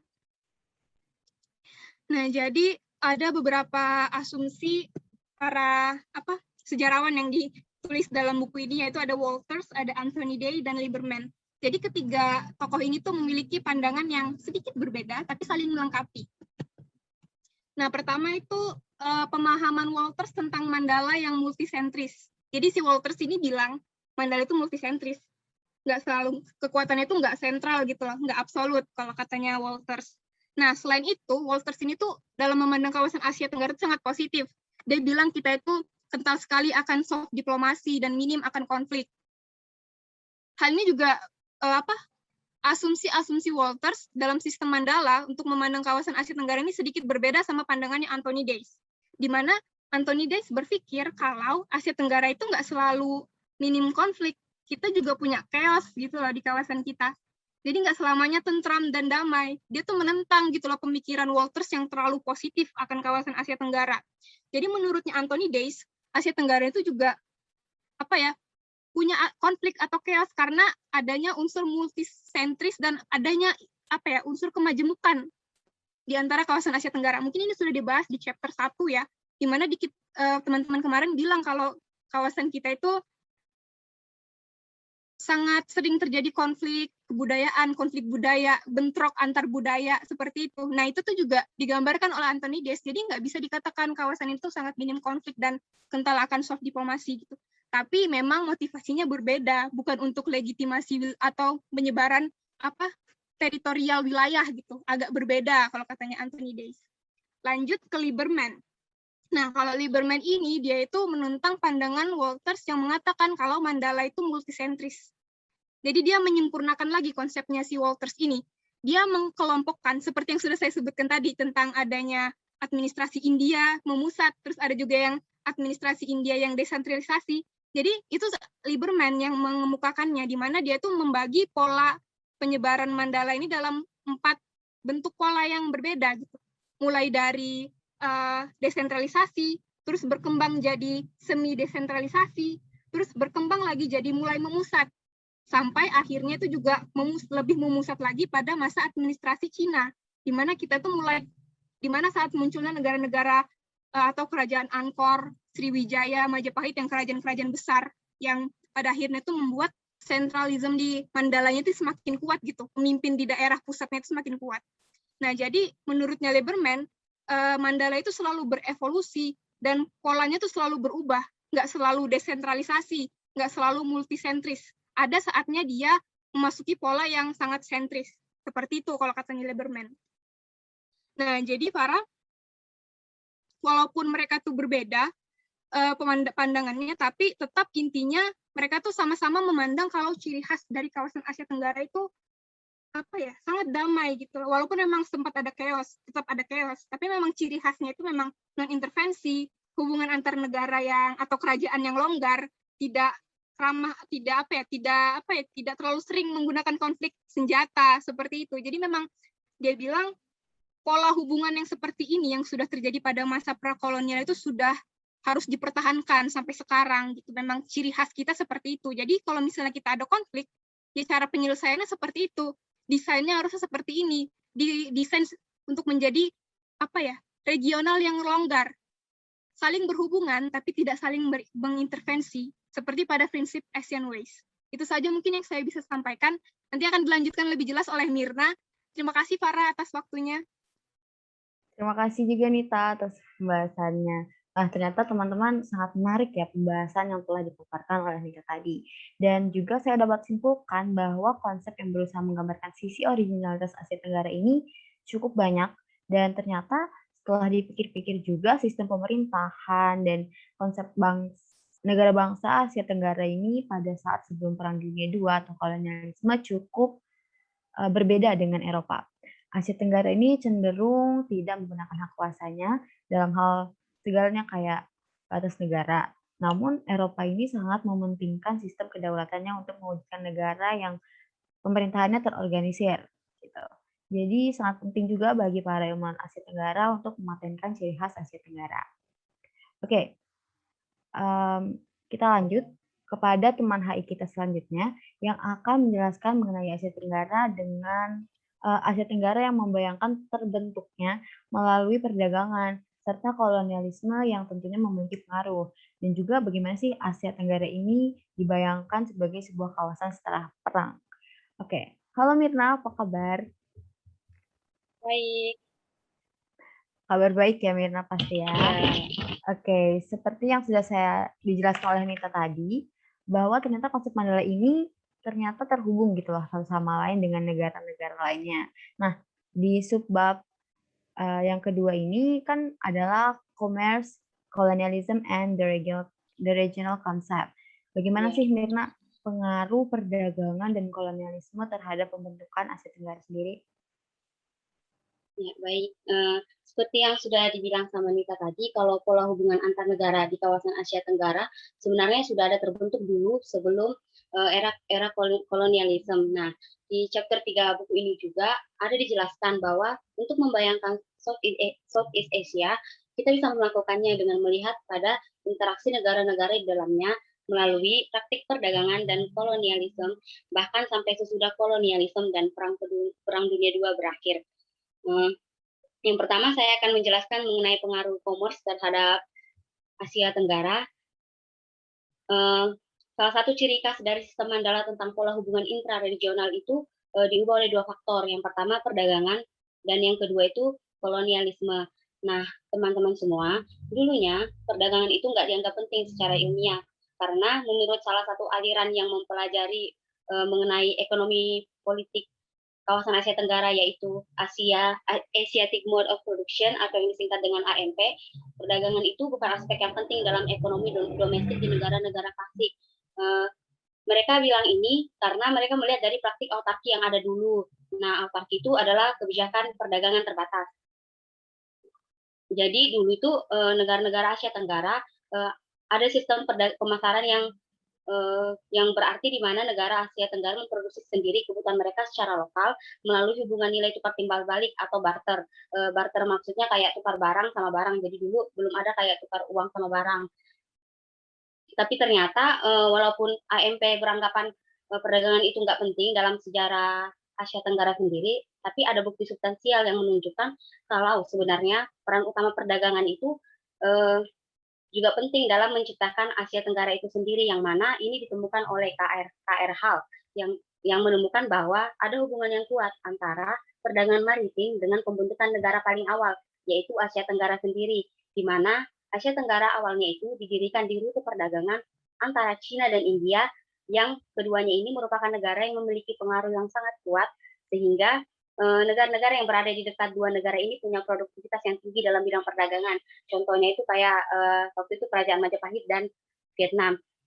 Nah, teman-teman, Asia Tenggara itu kan diapit oleh dua benua, yaitu Australia dan Asia, dua samudera, India dan Pasifik, serta dilintasi oleh garis khatulistiwa, dan sebagian besar merupakan daerah perairan, maka sebagian besar perdagangan dulu itu melalui maritim, meskipun ada juga dulu jalur darat namanya jalur sutra di Indochina kan, tapi lebih mendominasi dan lebih strategis jalur maritim. Dan hal ini tuh membuat pedagang-pedagang dari Cina dan India sering bolak-balik untuk melakukan transaksi di Asia Tenggara melalui jalur maritim yang efektif tersebut. Nah, KR hal ini menemukan ada kontrol atas sumber-sumber produk ekspor oleh negara pesisir dan terdapat kemampuan untuk mendapatkan keuntungan dari perdagangan maritim itu sendiri, yang mana perdagangan maritim ini memberi keuntungan bagi kekayaan kerajaan-kerajaan agraris saat itu, kayak misalnya Kerajaan Pagan, Champa, Sukhothai, Ayutthaya, Majapahit, sama Vietnam. Nah, nggak cuma itu, ternyata perdagangan itu juga punya kekuatan untuk menciptakan negara Asia Tenggara melalui banyak cara. Nah, dalam buku ini tuh dijelaskan melalui ekspor yang mulai dialihkan ke bidang persenjataan, makanan, sama barang-barang mewah, yang mana melalui kegiatan ekspor di pesisir maritim itu membuat para penguasa memperoleh ide-ide berpolitik dan legitimasi politik yang akhirnya mereka pakai untuk memperluas otoritas mereka dengan melakukan kontrol terhadap pergerakan orang dan barang serta memungut pajak atas ekspor dan impor di area jalur perdagangan itu. Nah, pada masa perdagangan, hubungan komersial di Asia Tenggara itu berkembang cukup pesat karena barang-barang sama sumber daya alam yang diperjualbelikan itu sudah melimpah ruah. Hal ini dilihat oleh Anthony Reid yang mengembangkan idenya Age of Commerce atau zaman perdagangan, di mana Anthony Reid ini melihat adanya hubungan komersial yang tinggi di kota maritim-maritim besar di Asia Tenggara, kayak misalnya di Malaka, di Pasai, Johor, Patani, Aceh, dan Brunei. Dan akibat meningkatnya hubungan perdagangan ini, hambatan budaya yang ada pun berkurang dan menyebarnya bahasa Melayu seperti menyebarnya bahasa Melayu itu jadi bahasa perdagangan saat itu, dan juga terdapat penyebaran agama melalui Cina dan India yang saat itu bolak-balik lewat jalur perdagangan ini, kayak agama Kristen, Buddha, Islam, dan Hindu yang sampai sekarang tersebar di berbagai negara di kawasan Asia Tenggara. Nah, tapi perlu kita ketahui waktu Cina sama India datang ke sebagian besar wilayah asing melalui perdagangan maritim, Asia Tenggara ini masih mempertahankan ciri khasnya yang kayak dibilang Nisa itu di teori Mandala. Ciri khas Asia Tenggara itu masih dipertahankan, tapi mereka tetap meminjam elemen-elemen dari Cina sama India, kayak misalnya budaya sama agama itu. Nah, ke next.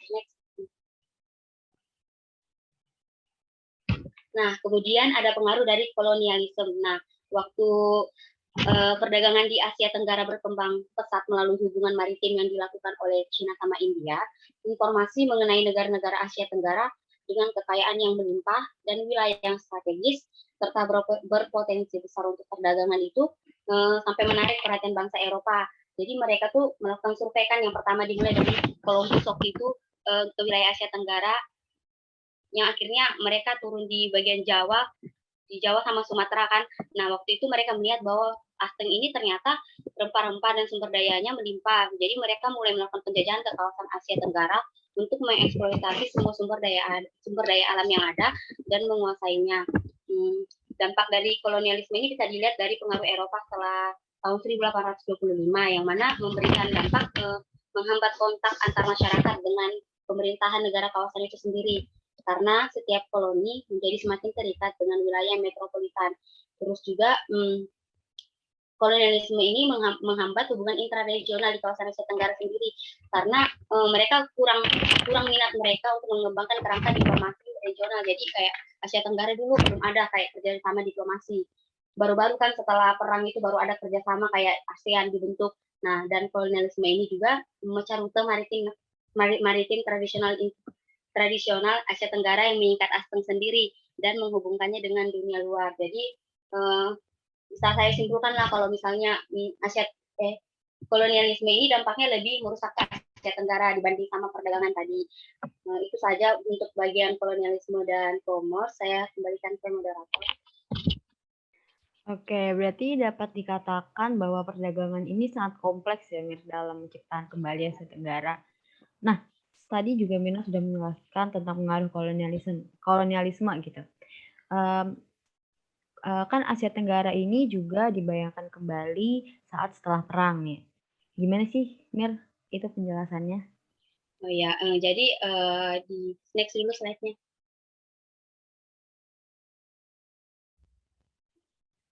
Ya, ya. Jadi di buku ini di chapter 3 juga ada subbab berikutnya, yaitu subbab ketiga yang menjelaskan mengenai after the war reinventing the region, atau setelah perang menciptakan kembali negara.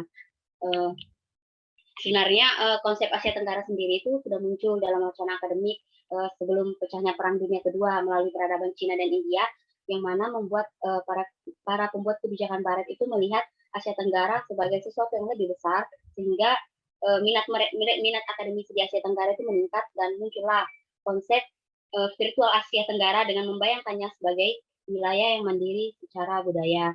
Nah, teman-teman, sebagai informasi aja, setelah kolonialisme selesai itu, karena Jepang berhasil masuk ke Indonesia dan mengalahkan bangsa Eropa saat Perang Dunia Kedua, yang pada awalnya dianggap masyarakat Asia Tenggara sebagai niat baik dari Jepang, karena masyarakat Asia Tenggara itu berpikir Jepang kan sama-sama orang Asia kayak kita, jadi pasti dia niat baiknya ingin mengusir penjajah dari Asia. Tapi ternyata Jepang nggak beda jauh sama Eropa dan kawan-kawan itu yang menjajah Asia Tenggara.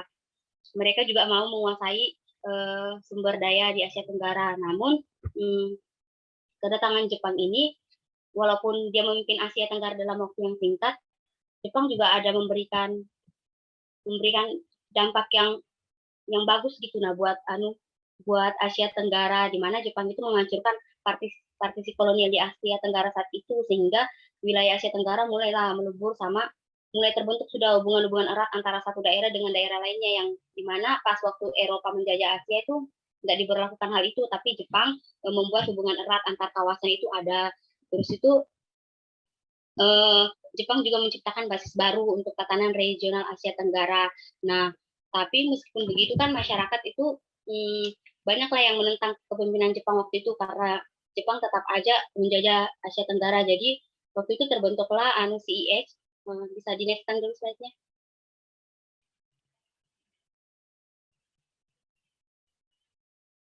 Ya, jadi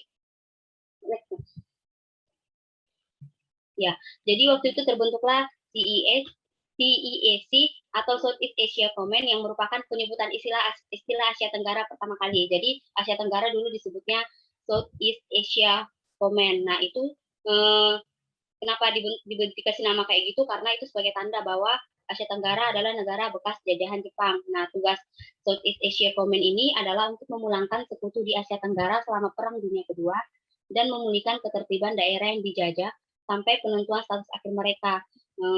Setelah Jepang kalah, banyak negara Asia Tenggara yang akhirnya mulai memutuskan untuk merdeka dan membangun wilayahnya sendiri. Jadi waktu Jepang pergi itu elit-elit politik di negara Asia itu, nah, mulai, kalau kayak di Indonesia kan contohnya kita kayak Soekarno, Muhammad Hatta kan mulai berpikir untuk membangun negara masing-masing gitu, sama wilayahnya. Nah, dengan bentrokan tekanan politik, budaya, sama ekonomi Barat, serta tradisi adat dan rasa senasib antar negara-negara di Asia Tenggara, makanya kawasan Asia Tenggara akhirnya mempunyai peningkatan derajat kesamaan dan dalam struktur sosial politiknya. Terus itu karena semenjak kolonialisme Jepang dan Eropa itu juga menciptakan adanya rasa kesamaan takdir bagi masyarakat di Asia Tenggara. Nah, itulah yang dijadikan identitas regional dan kerjasama di Asia Tenggara. Kalau saat ini kan yang paling terkenalnya kan ASEAN. Nah, ASEAN itu kan salah satu dasar kenapa ASEAN itu dibentuk, karena kita sama-sama pernah dijajah kan. Jadi kita mau melindungi kawasan kita. Nah, jadi intinya teman-teman, dari penjelasan saya mengenai commerce, kolonialisme, sampai akhirnya selesai perang dengan menciptakan kembali Asia Tenggara, pengaruh perdagangan maritim yang dilakukan oleh India dan Cina itu sejujurnya memberikan kemajuan di berbagai bidang di Asia Tenggara. Tapi meskipun juga mendorong kolonialisme terjadi, tapi itu tetap nggak bisa dilepaskan dari histori Asia Tenggara. Nah, meskipun waktu kolonialisme sama peradaban Cina dan India masuk ke Indonesia, itu Asia Tenggara tetap mempertahankan ciri khasnya, namun kita nggak bisa pungkiri kalau selama kolonialisme itu sama perdagangan di jalur maritim, Asia Tenggara itu tetap meminjam beberapa elemen dari negara-negara luar yang lebih kuat. Contohnya kayak teknologi. Kalau di Eropa kan industri sama teknologi kan kita belajar dari penjajahan Eropa saat itu. Nah, hmm, apa yang terjadi saat itu mengantarkan kawasan Asia Tenggara sekarang itu menjadi satu wilayah dan terus berkembang hingga hari ini. Nah, teman-teman, sekian penjelasan dari saya mengenai 2 subbab dari chapter 3 ini. Terima kasih atas perhatiannya. Saya kembalikan ke moderator. Oke, terima kasih banyak Mirna atas Ya, materi sama-sama. penjelasannya. Oke, jadi dapat dikatakan nih bahwa waktu Mandala itu kan sistemnya ini tidak tersusun dan tidak terorganisir dengan baik. Dan bisa juga dilihat dari pola sistem yang tumpang tindih seperti yang dijelaskan Dita tadi. Namun semenjak adanya penjajahan Eropa atau kolonialisme ini, pola pikir Asia Tenggara itu tercerahkan akan pandangan wilayah yang menggunakan sistem Mandala ini hingga berupaya untuk menyatukan Asia Tenggara kembali melalui perdagangan. Nah, perdagangan ini memainkan peranan yang penting sebagai peran utama dalam membentuk negara Asia Tenggara, yaitu negara-negara Asia Tenggara Asia Tenggara ini awalnya didirikan di sepanjang rute perdagangan antara India dan Cina. Oke, karena pembahasan kita ini masih gantung, bagaimana jika kita undang kembali teman HI kita yang tentunya akan menyelesaikan pembahasan mengenai Asia Tenggara setelah perang dan kontribusi mengenai studi Asia Tenggara. Oke, langsung saja. Halo Fadil, apa kabar? Halo, baik Farah. Oke, Deal. Jadi dalam subbab yang berjudul After the War, Reinventing the Region dalam buku ini yang sudah dijelaskan oleh Mirna tadi, itu gimana sih penjelasannya? Kan tadi sudah dijelaskan nih oleh Mirna bahwa kolonialisme saat perang itu menciptakan dasar baru untuk tatanan regional Asia Tenggara. Dan katanya juga Jepang ini kembali membantu untuk menyatukan kembali Asia Tenggara melalui SEAC yang dijelaskan oleh Mirna tadi. Nah, selain hal-hal ini, bagaimana sih budaya mungkin, politik Asia Tenggara pada masa pasca perang, Pak Dia? Ya, terima kasih Farah atas kesempatannya. Sesuai dengan subbabnya yaitu After the War, kependudukan Jepang saat perang menciptakan dasar baru untuk tatanan regional di Asia Tenggara. Karena menentang hegemoni yang ingin memberi nama Asia Tenggara. Seperti yang sudah disinggung Mirna tadi, ada SIEC atau Southeast Asia Command. Itu udah dijelasin tadi ya, untuk dimaksudkan sebagai badan yang bertanggung jawab secara keseluruhan terhadap operasi sekutu di Asia Tenggara selama Perang Dunia Kedua, dan untuk memulihkan keterlibatan di daerah yang sebelumnya dijajah dan pemulihan kekuasaan kolonial sampai penentuan status akhir mereka. Lalu ada juga, jadi menurut para ahli menunjuk pada variasi penting antara ide dan praktik asli India dan Cina yang ditemukan di Asia Tenggara.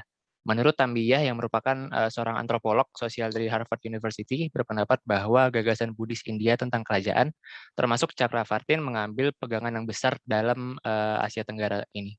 Dengan asumsi peran pengorganisasian yang efektif dan abadi dalam konstitusi masyarakat yang muncul nantinya. Namun ini bukan masalah transmisi grosir dan tidak berubah yang dipaksakan oleh penguasa atau pedagang India, tetapi juga mengenai perkembangan yang dicari, disesuaikan, dan dapat ditransformasikan agar sesuai dengan konteks dan lingkungan di Asia Tenggara nantinya.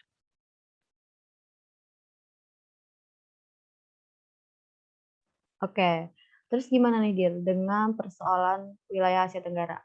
Kan dulu Asia Tenggara itu merupakan bagian dari Asia Selatan dan juga Asia Timur. Bagaimana sih Asia Tenggara ini setelah pasca perang ini, apakah Asia Tenggara ini masih menjadi bagian Asia Selatan dan juga Timur gitu?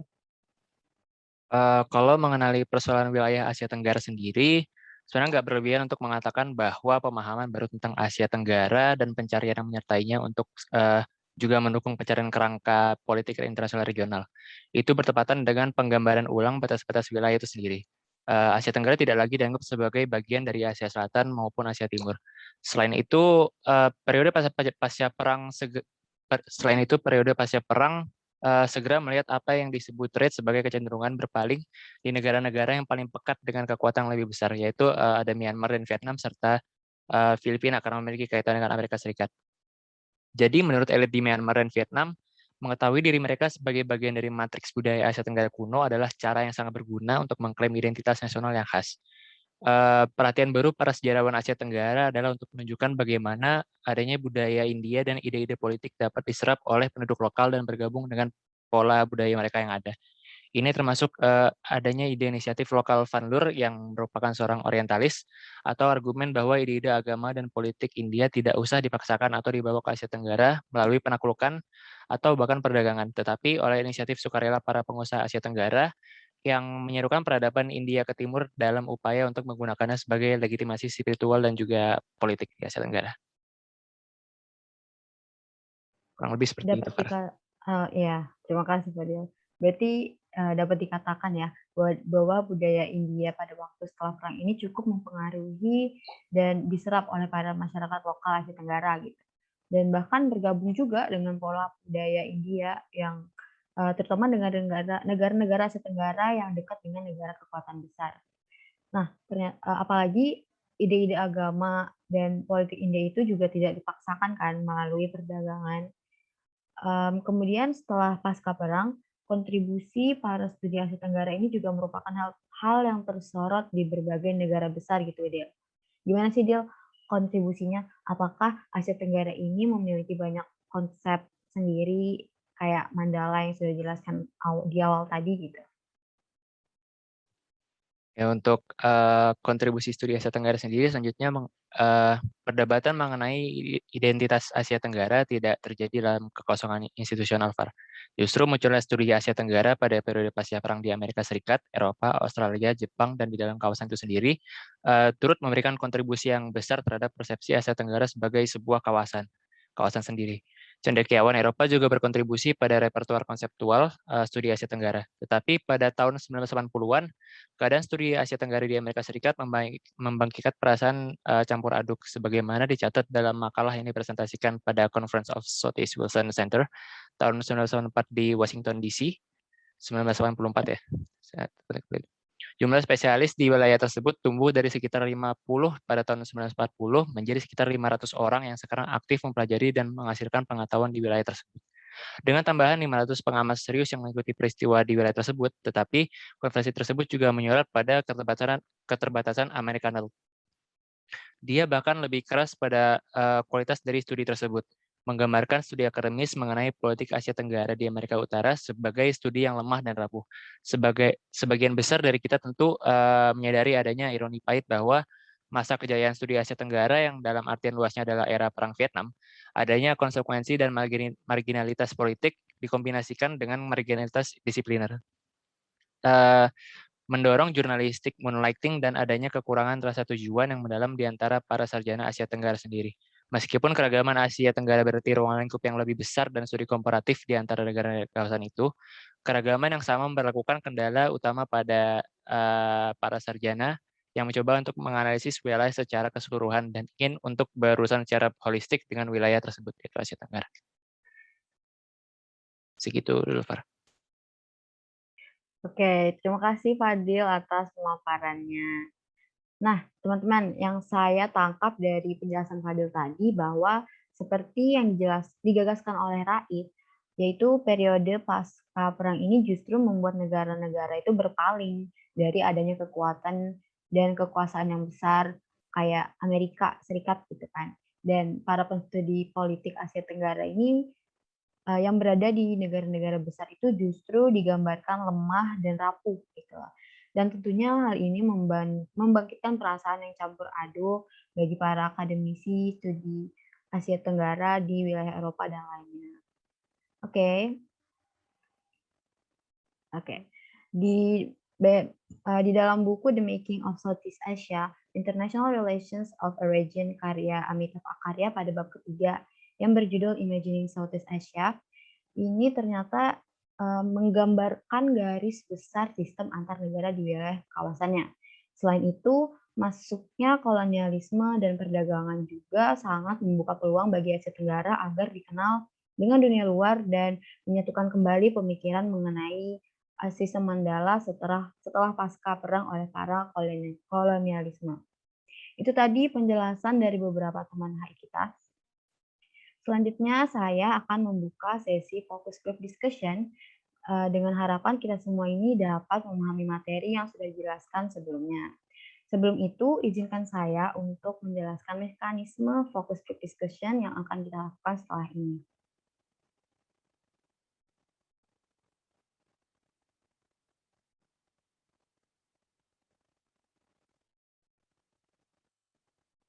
Oke. Jadi focus group discussion ini akan dibuka dengan 2 sesi, di mana masing-masing sesi ini akan menampung 2 hingga 3 pertanyaan. Jadi totalnya 4 atau mungkin 6 orang gitu ya, tergantung dengan waktu yang tersedia. Dan kemudian seluruh para peserta acara yang hadir pada saat ini diharapkan agar bisa bertanya dengan menggunakan fitur raise hand dan juga mematikan fitur raise hand-nya atau lower hand setelah memberikan pertanyaan. Dan juga saya harap agar kita semua di sini bisa menjawab pertanyaan yang sudah diberikan oleh para penanya itu.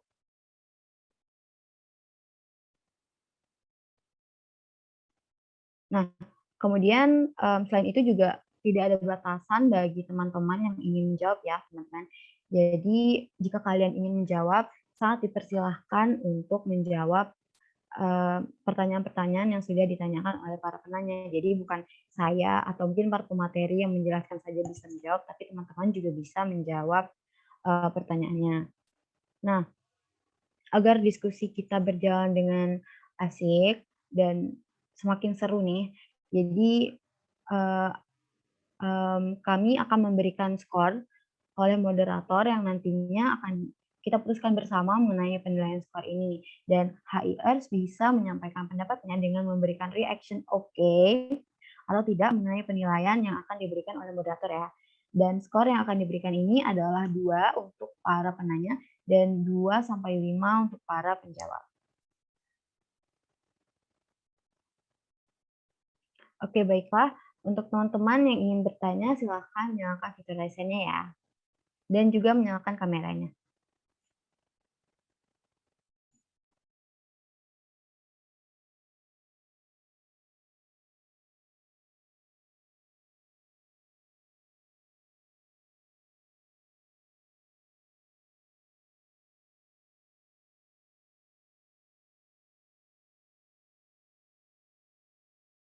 Oke, di sini sudah ada 3 para penanya.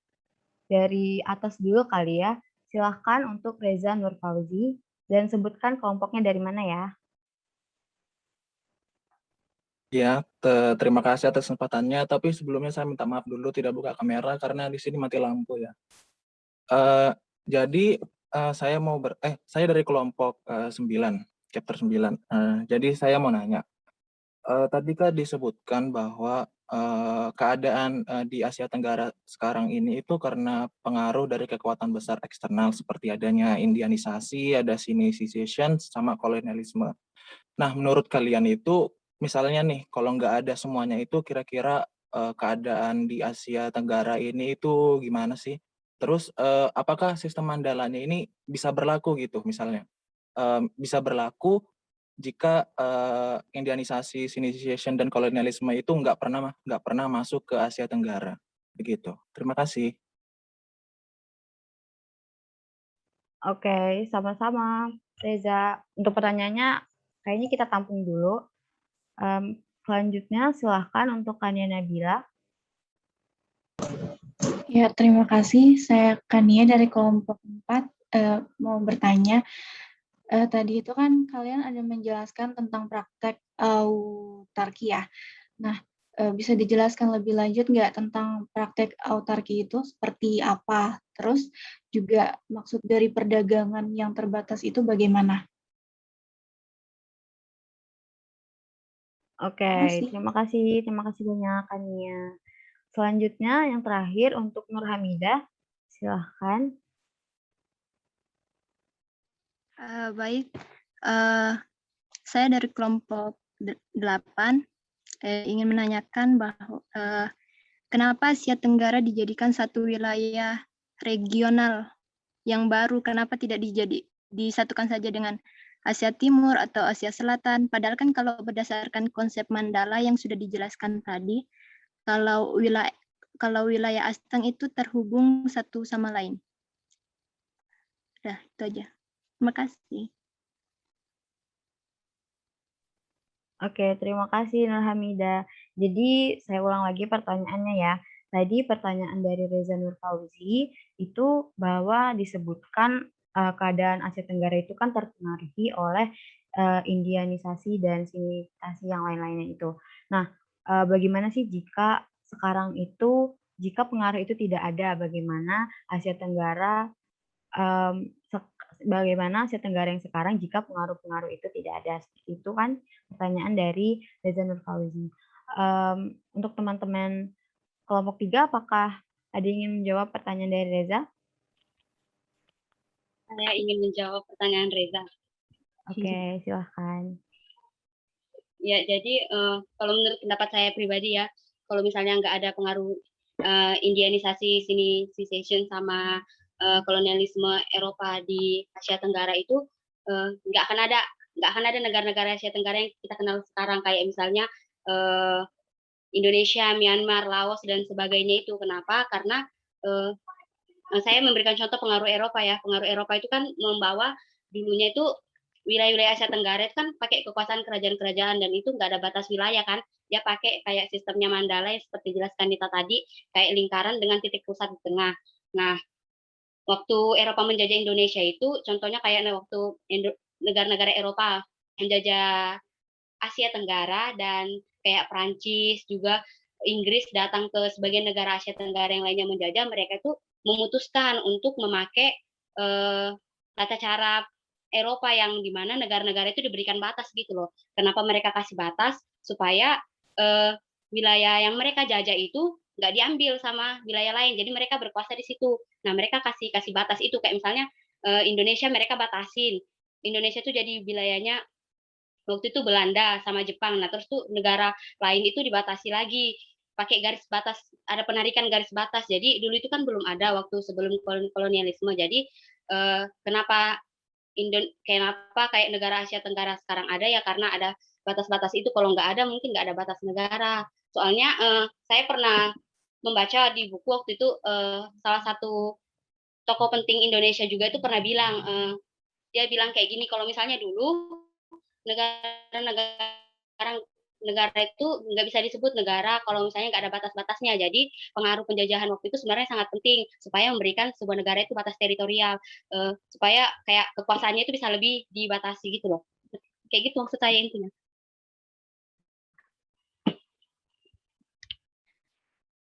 Farah, saya izin menambahkan jawabannya Mirna. Ya, silahkan. Jadi sebenarnya benar sekali yang dibilang Mirna tadi, kalau misalnya tidak ada kolonialisme, mungkin saja kawasan di Asia Tenggara itu menyatu sebagai satu pemerintahannya yang besar gitu. Tidak ada batas-batas negara. Mungkin Indonesia dengan Malaysia bisa saja jadi satu gitu, karena kan konsep tentang batas-batas negara itu datangnya dari sistem Westphalia seperti itu. Nah, selain itu juga perlu saya tegaskan kan tadi saya sebutkan kalau adanya pengaruh indianisasi dan sinicization.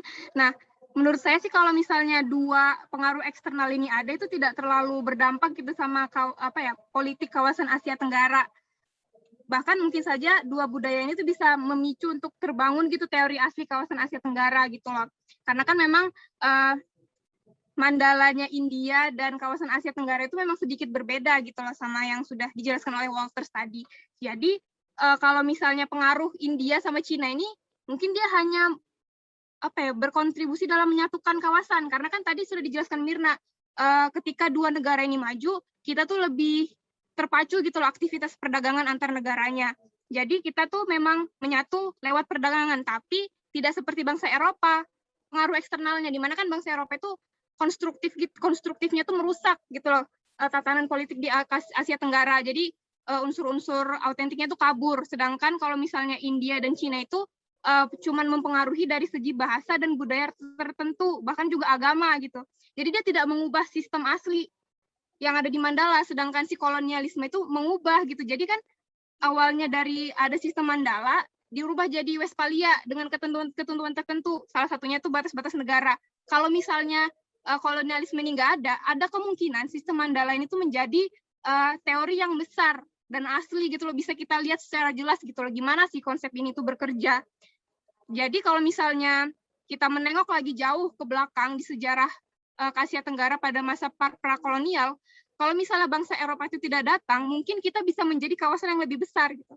Karena kan bangsa Eropa ini tuh pas datang, kita tuh ditutup gitu loh interaksinya dengan negara luar. Jadi kita tuh nggak boleh berdagang. Jadi negara kita tuh nggak maju, kawasan kita tuh nggak maju. Yang dapat keuntungannya cuma mereka, para kolonial. Sedangkan kita enggak. Kalau misalnya nggak ada, negara kita, kawasan Asia Tenggara itu mungkin bisa lebih besar gitu loh, karena perkembangannya nggak dibatasi sama bangsa Eropa. Mungkin itu saja penjelasan saya. Terima kasih. Semoga menjawab ya, Reza. Oke, untuk teman-teman yang lain, apakah ada yang mau berpendapat? Oke, karena sepertinya tidak ada. Jadi, saya dapat simpulkan bahwa ternyata pengaruh penjajahan ini sangat penting gitu. Sangat penting karena bisa menimbulkan yang namanya batas negara. Nah, kalau misalnya nggak ada para kolonialisme masuk ke Asia Tenggara itu, maka autentik yang dijelaskan oleh Nita tadi itu akan rusak, dan sistem Mandala ini juga bakal menjadi sistem yang besar di sistem atau teori yang besar gitu bagi hubungan internasional. Untuk Reza, apakah jawabannya sudah terpenuhi atau masih ada yang tidak dipahami? Kalau dari saya udah cukup ya kayaknya. Udah menjawab semuanya kok. Baik, terima kasih atas jawabannya, atas tanggapannya maksudnya. Untuk Reza, saya ingin bertanya apakah teman-teman yang menjawab tadi diberi nilai 2 atau sampai 5? Bagusnya bagaimana nih? Masing-masing tadi kasih 5 aja. Oke, terima kasih Reza. Lanjut ke pertanyaan nomor 2 dari Kania Nabila. Tadi Kania menjelaskan bahwa bertanya bahwa praktek autarki itu seperti apa gitu, dan maksud dari perdagangan yang terbatas itu bagaimana di waktu Asia Tenggara. Oke, jadi di sini saya akan menjawab pertanyaan dari Kania Nabila. Jadi praktek autarki ini merupakan perdagangan yang terbatas.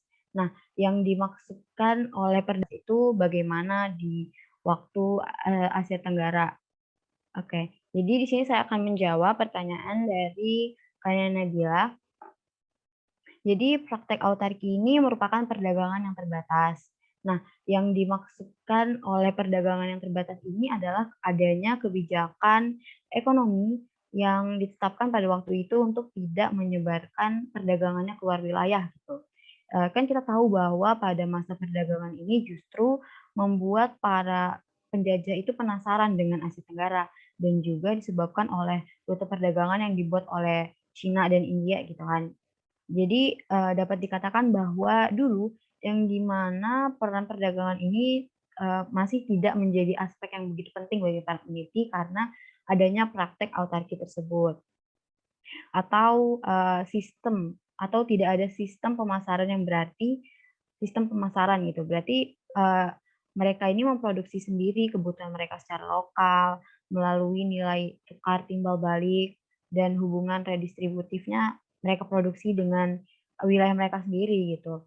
Dan negara-negara dari wilayah lain itu tidak bisa mengintervensi negara Asia Tenggara gitu. Oke, mungkin untuk teman-teman ada yang menambahkan jawabannya.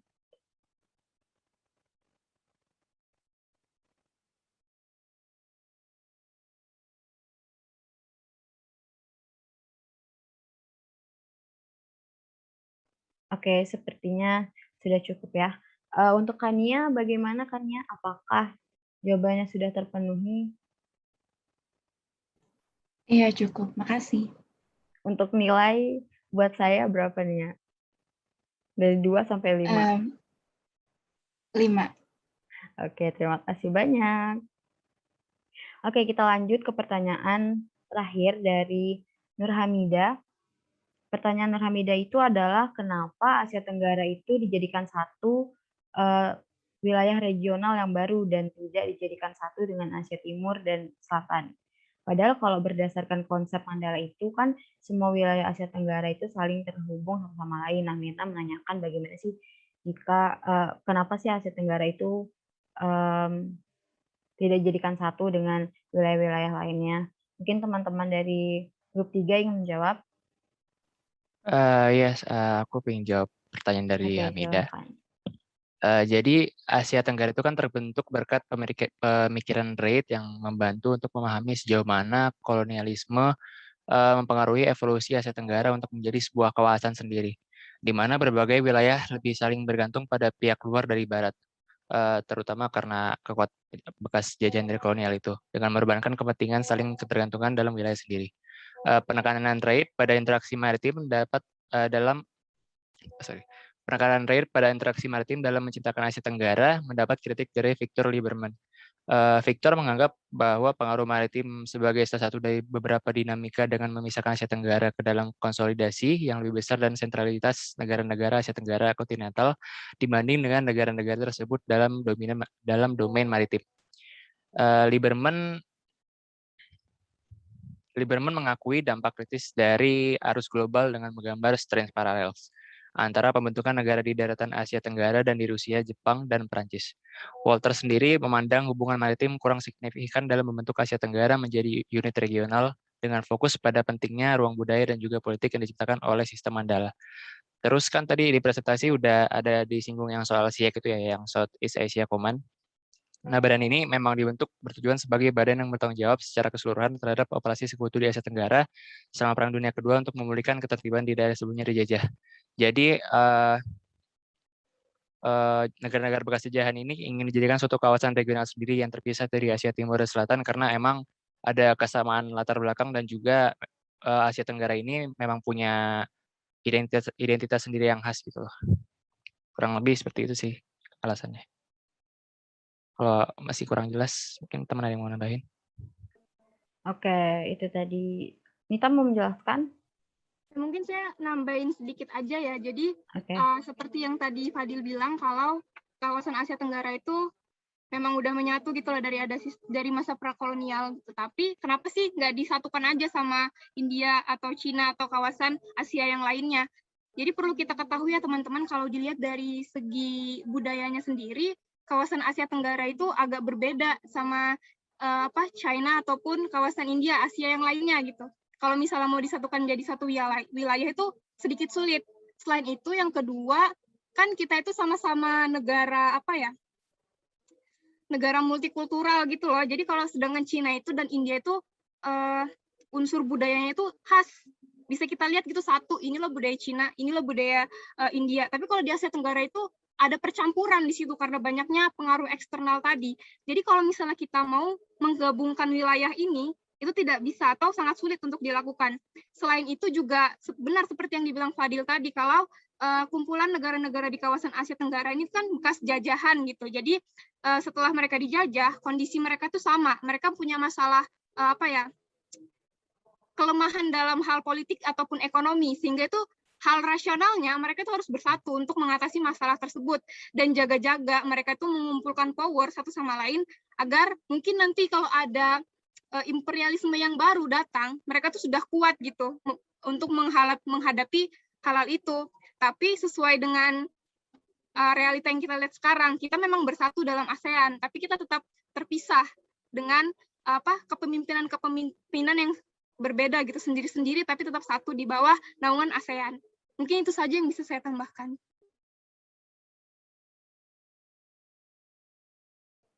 Oke, itu tadi jawaban dari para teman-teman grup ketiga. Apakah teman-teman ada yang menambahkan lagi? Atau untuk Hamidah sendiri, apakah jawabannya sudah cukup? Bagi saya sudah cukup ya. Mungkin karena kenapa tidak dijadikan satu sama Asia Timur atau Asia Selatan, mungkin karena punya identitas sendiri. Dan di bilang Nitat juga tadi ada karena Asia Tenggara itu multikultural gitu ya. Iya, betul sekali. Jadi kawasan Asia Tenggara ini sangat berbeda dari kawasan Asia Timur dan Asia Selatan. Dan jika ingin dijadikan satu, maka bisa dibilang itu tidak bisa atau sangat susah bagi Asia Tenggara untuk bersatu kembali gitu. Untuk Mida, apakah teman-teman yang menjawab tadi diberikan poin 2 atau 3 atau 4 atau 5? Menurut saya jawabannya sangat membantu.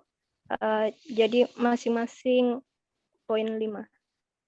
Oke, terima kasih ya Mida. Oke, karena sesi pertama kita sudah selesai dan kita akan membuka lagi sesi kedua. Silakan bagi teman-teman yang ingin bertanya untuk raise hand terlebih dahulu. Oke, sudah ada oleh Natasha Aurelia. Silakan Natasha untuk bertanya. Iya, jadi saya Natasha Aurelia dari kelompok 4. Saya ingin bertanya mengenai tadi kan dijelaskan gitu bahwa adanya kegiatan atau politik perdagangan. Suaraku jelas aja kah? Sangat jelas sekali. Lanjutkan aja. Diulang aja ya. Jadi kan tadi dijelaskan gitu bahwa di Asia Tenggara ini ada politik perdagangan yang dimana merupakan penyatuan kembali Asia Tenggara pasca koloni atau pasca penjajahan. Nah, bisa nggak kalian menjelaskan gitu bagaimana dampak dari politik perdagangan ini bagi Asia Tenggara? Kemudian bisa nggak dijelaskan juga secara singkat aja sih keadaannya Asia Tenggara sebelum adanya kedatangan bangsa Barat untuk menjajah Asia Tenggara. Terima kasih.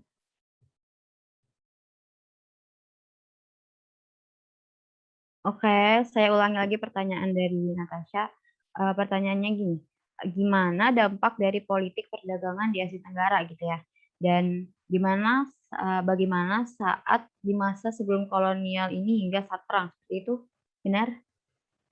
Iya, benar-benar. Oke, mungkin kita tampung dulu. Bagi teman-teman yang ingin bertanya, silakan raise hand.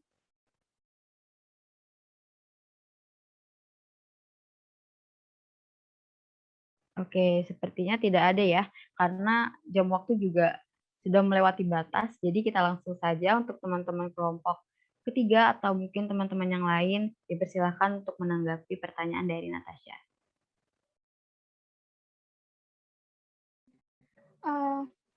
Mungkin karena ini berkaitan sama bagian saya tadi, mungkin saya akan menjawab yang dari Mandalanya kali ya, dan sedikit menyentuh sampai akhir atau pada masa periode after war. Jadi kalau dari pemahaman saya, perdagangan ini tuh secara tidak langsung menjadi salah satu faktor terhubungnya Mandala yang satu dengan Mandala yang lain di kawasan Asia Tenggara.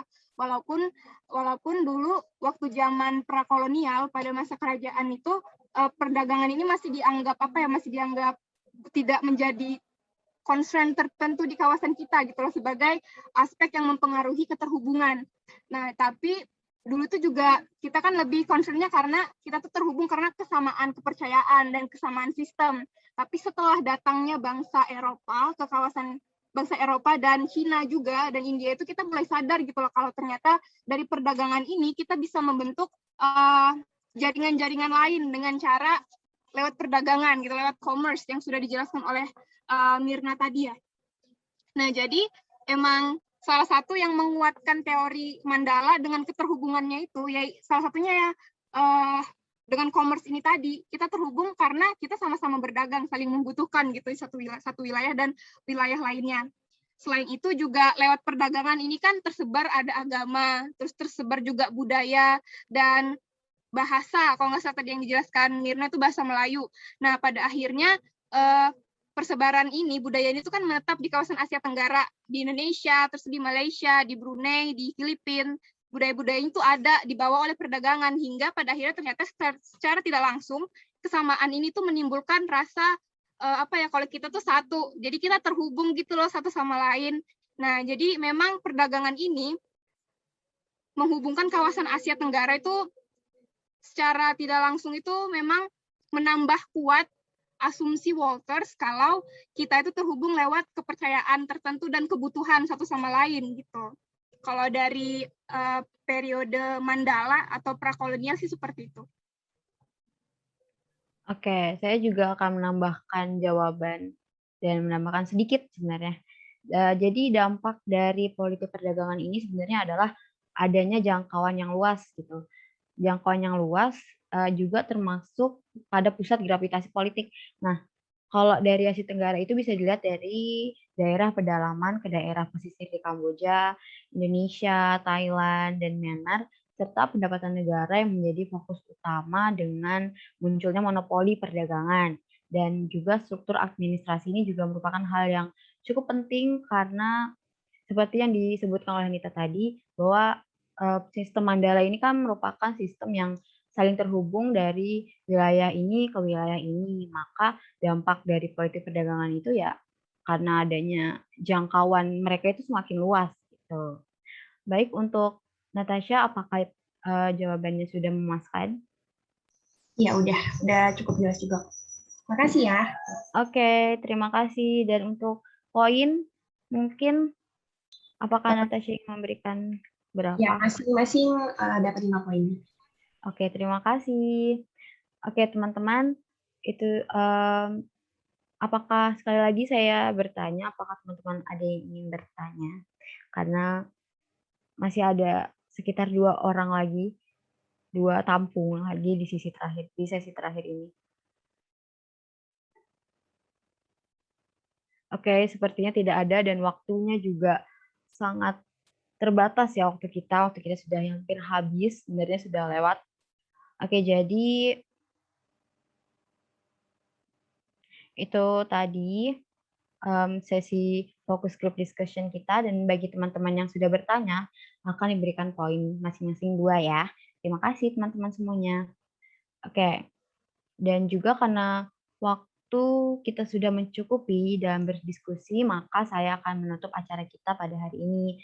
Dan saya juga berharap agar teman-teman HI di sini dapat memahami sedikit atau bahkan lebih banyak mengenai wilayah Asia Tenggara, dan juga dapat memahami mengenai sistem Asia Tenggara pada saat sebelum kolonialisme, perdagangan yang atau mungkin dapat memahami perdagangan yang ternyata cukup dianggap penting dalam menyatukan kembali pemikiran para negara-negara Asia Tenggara agar menjadi negara yang saling terhubung. Dan kemudian agar datangnya para penjajah yang penasaran akan Asia Tenggara pada saat perdagangan hingga Asia Tenggara setelah perang, itu juga merupakan hal yang sangat penting di Asia Tenggara, dan saya harap teman-teman bisa memahami ya. Oke, terima kasih kepada rekan grup 3 dan juga teman-teman HI yang telah mengikuti acara ini dan hadir pada acara Mulawarman Southeast Asia Conference pada saat ini. Saya Farah Aufa pamit undur diri. Assalamualaikum warahmatullahi wabarakatuh. Salam sejahtera bagi kita semua. Bye HIers, see you.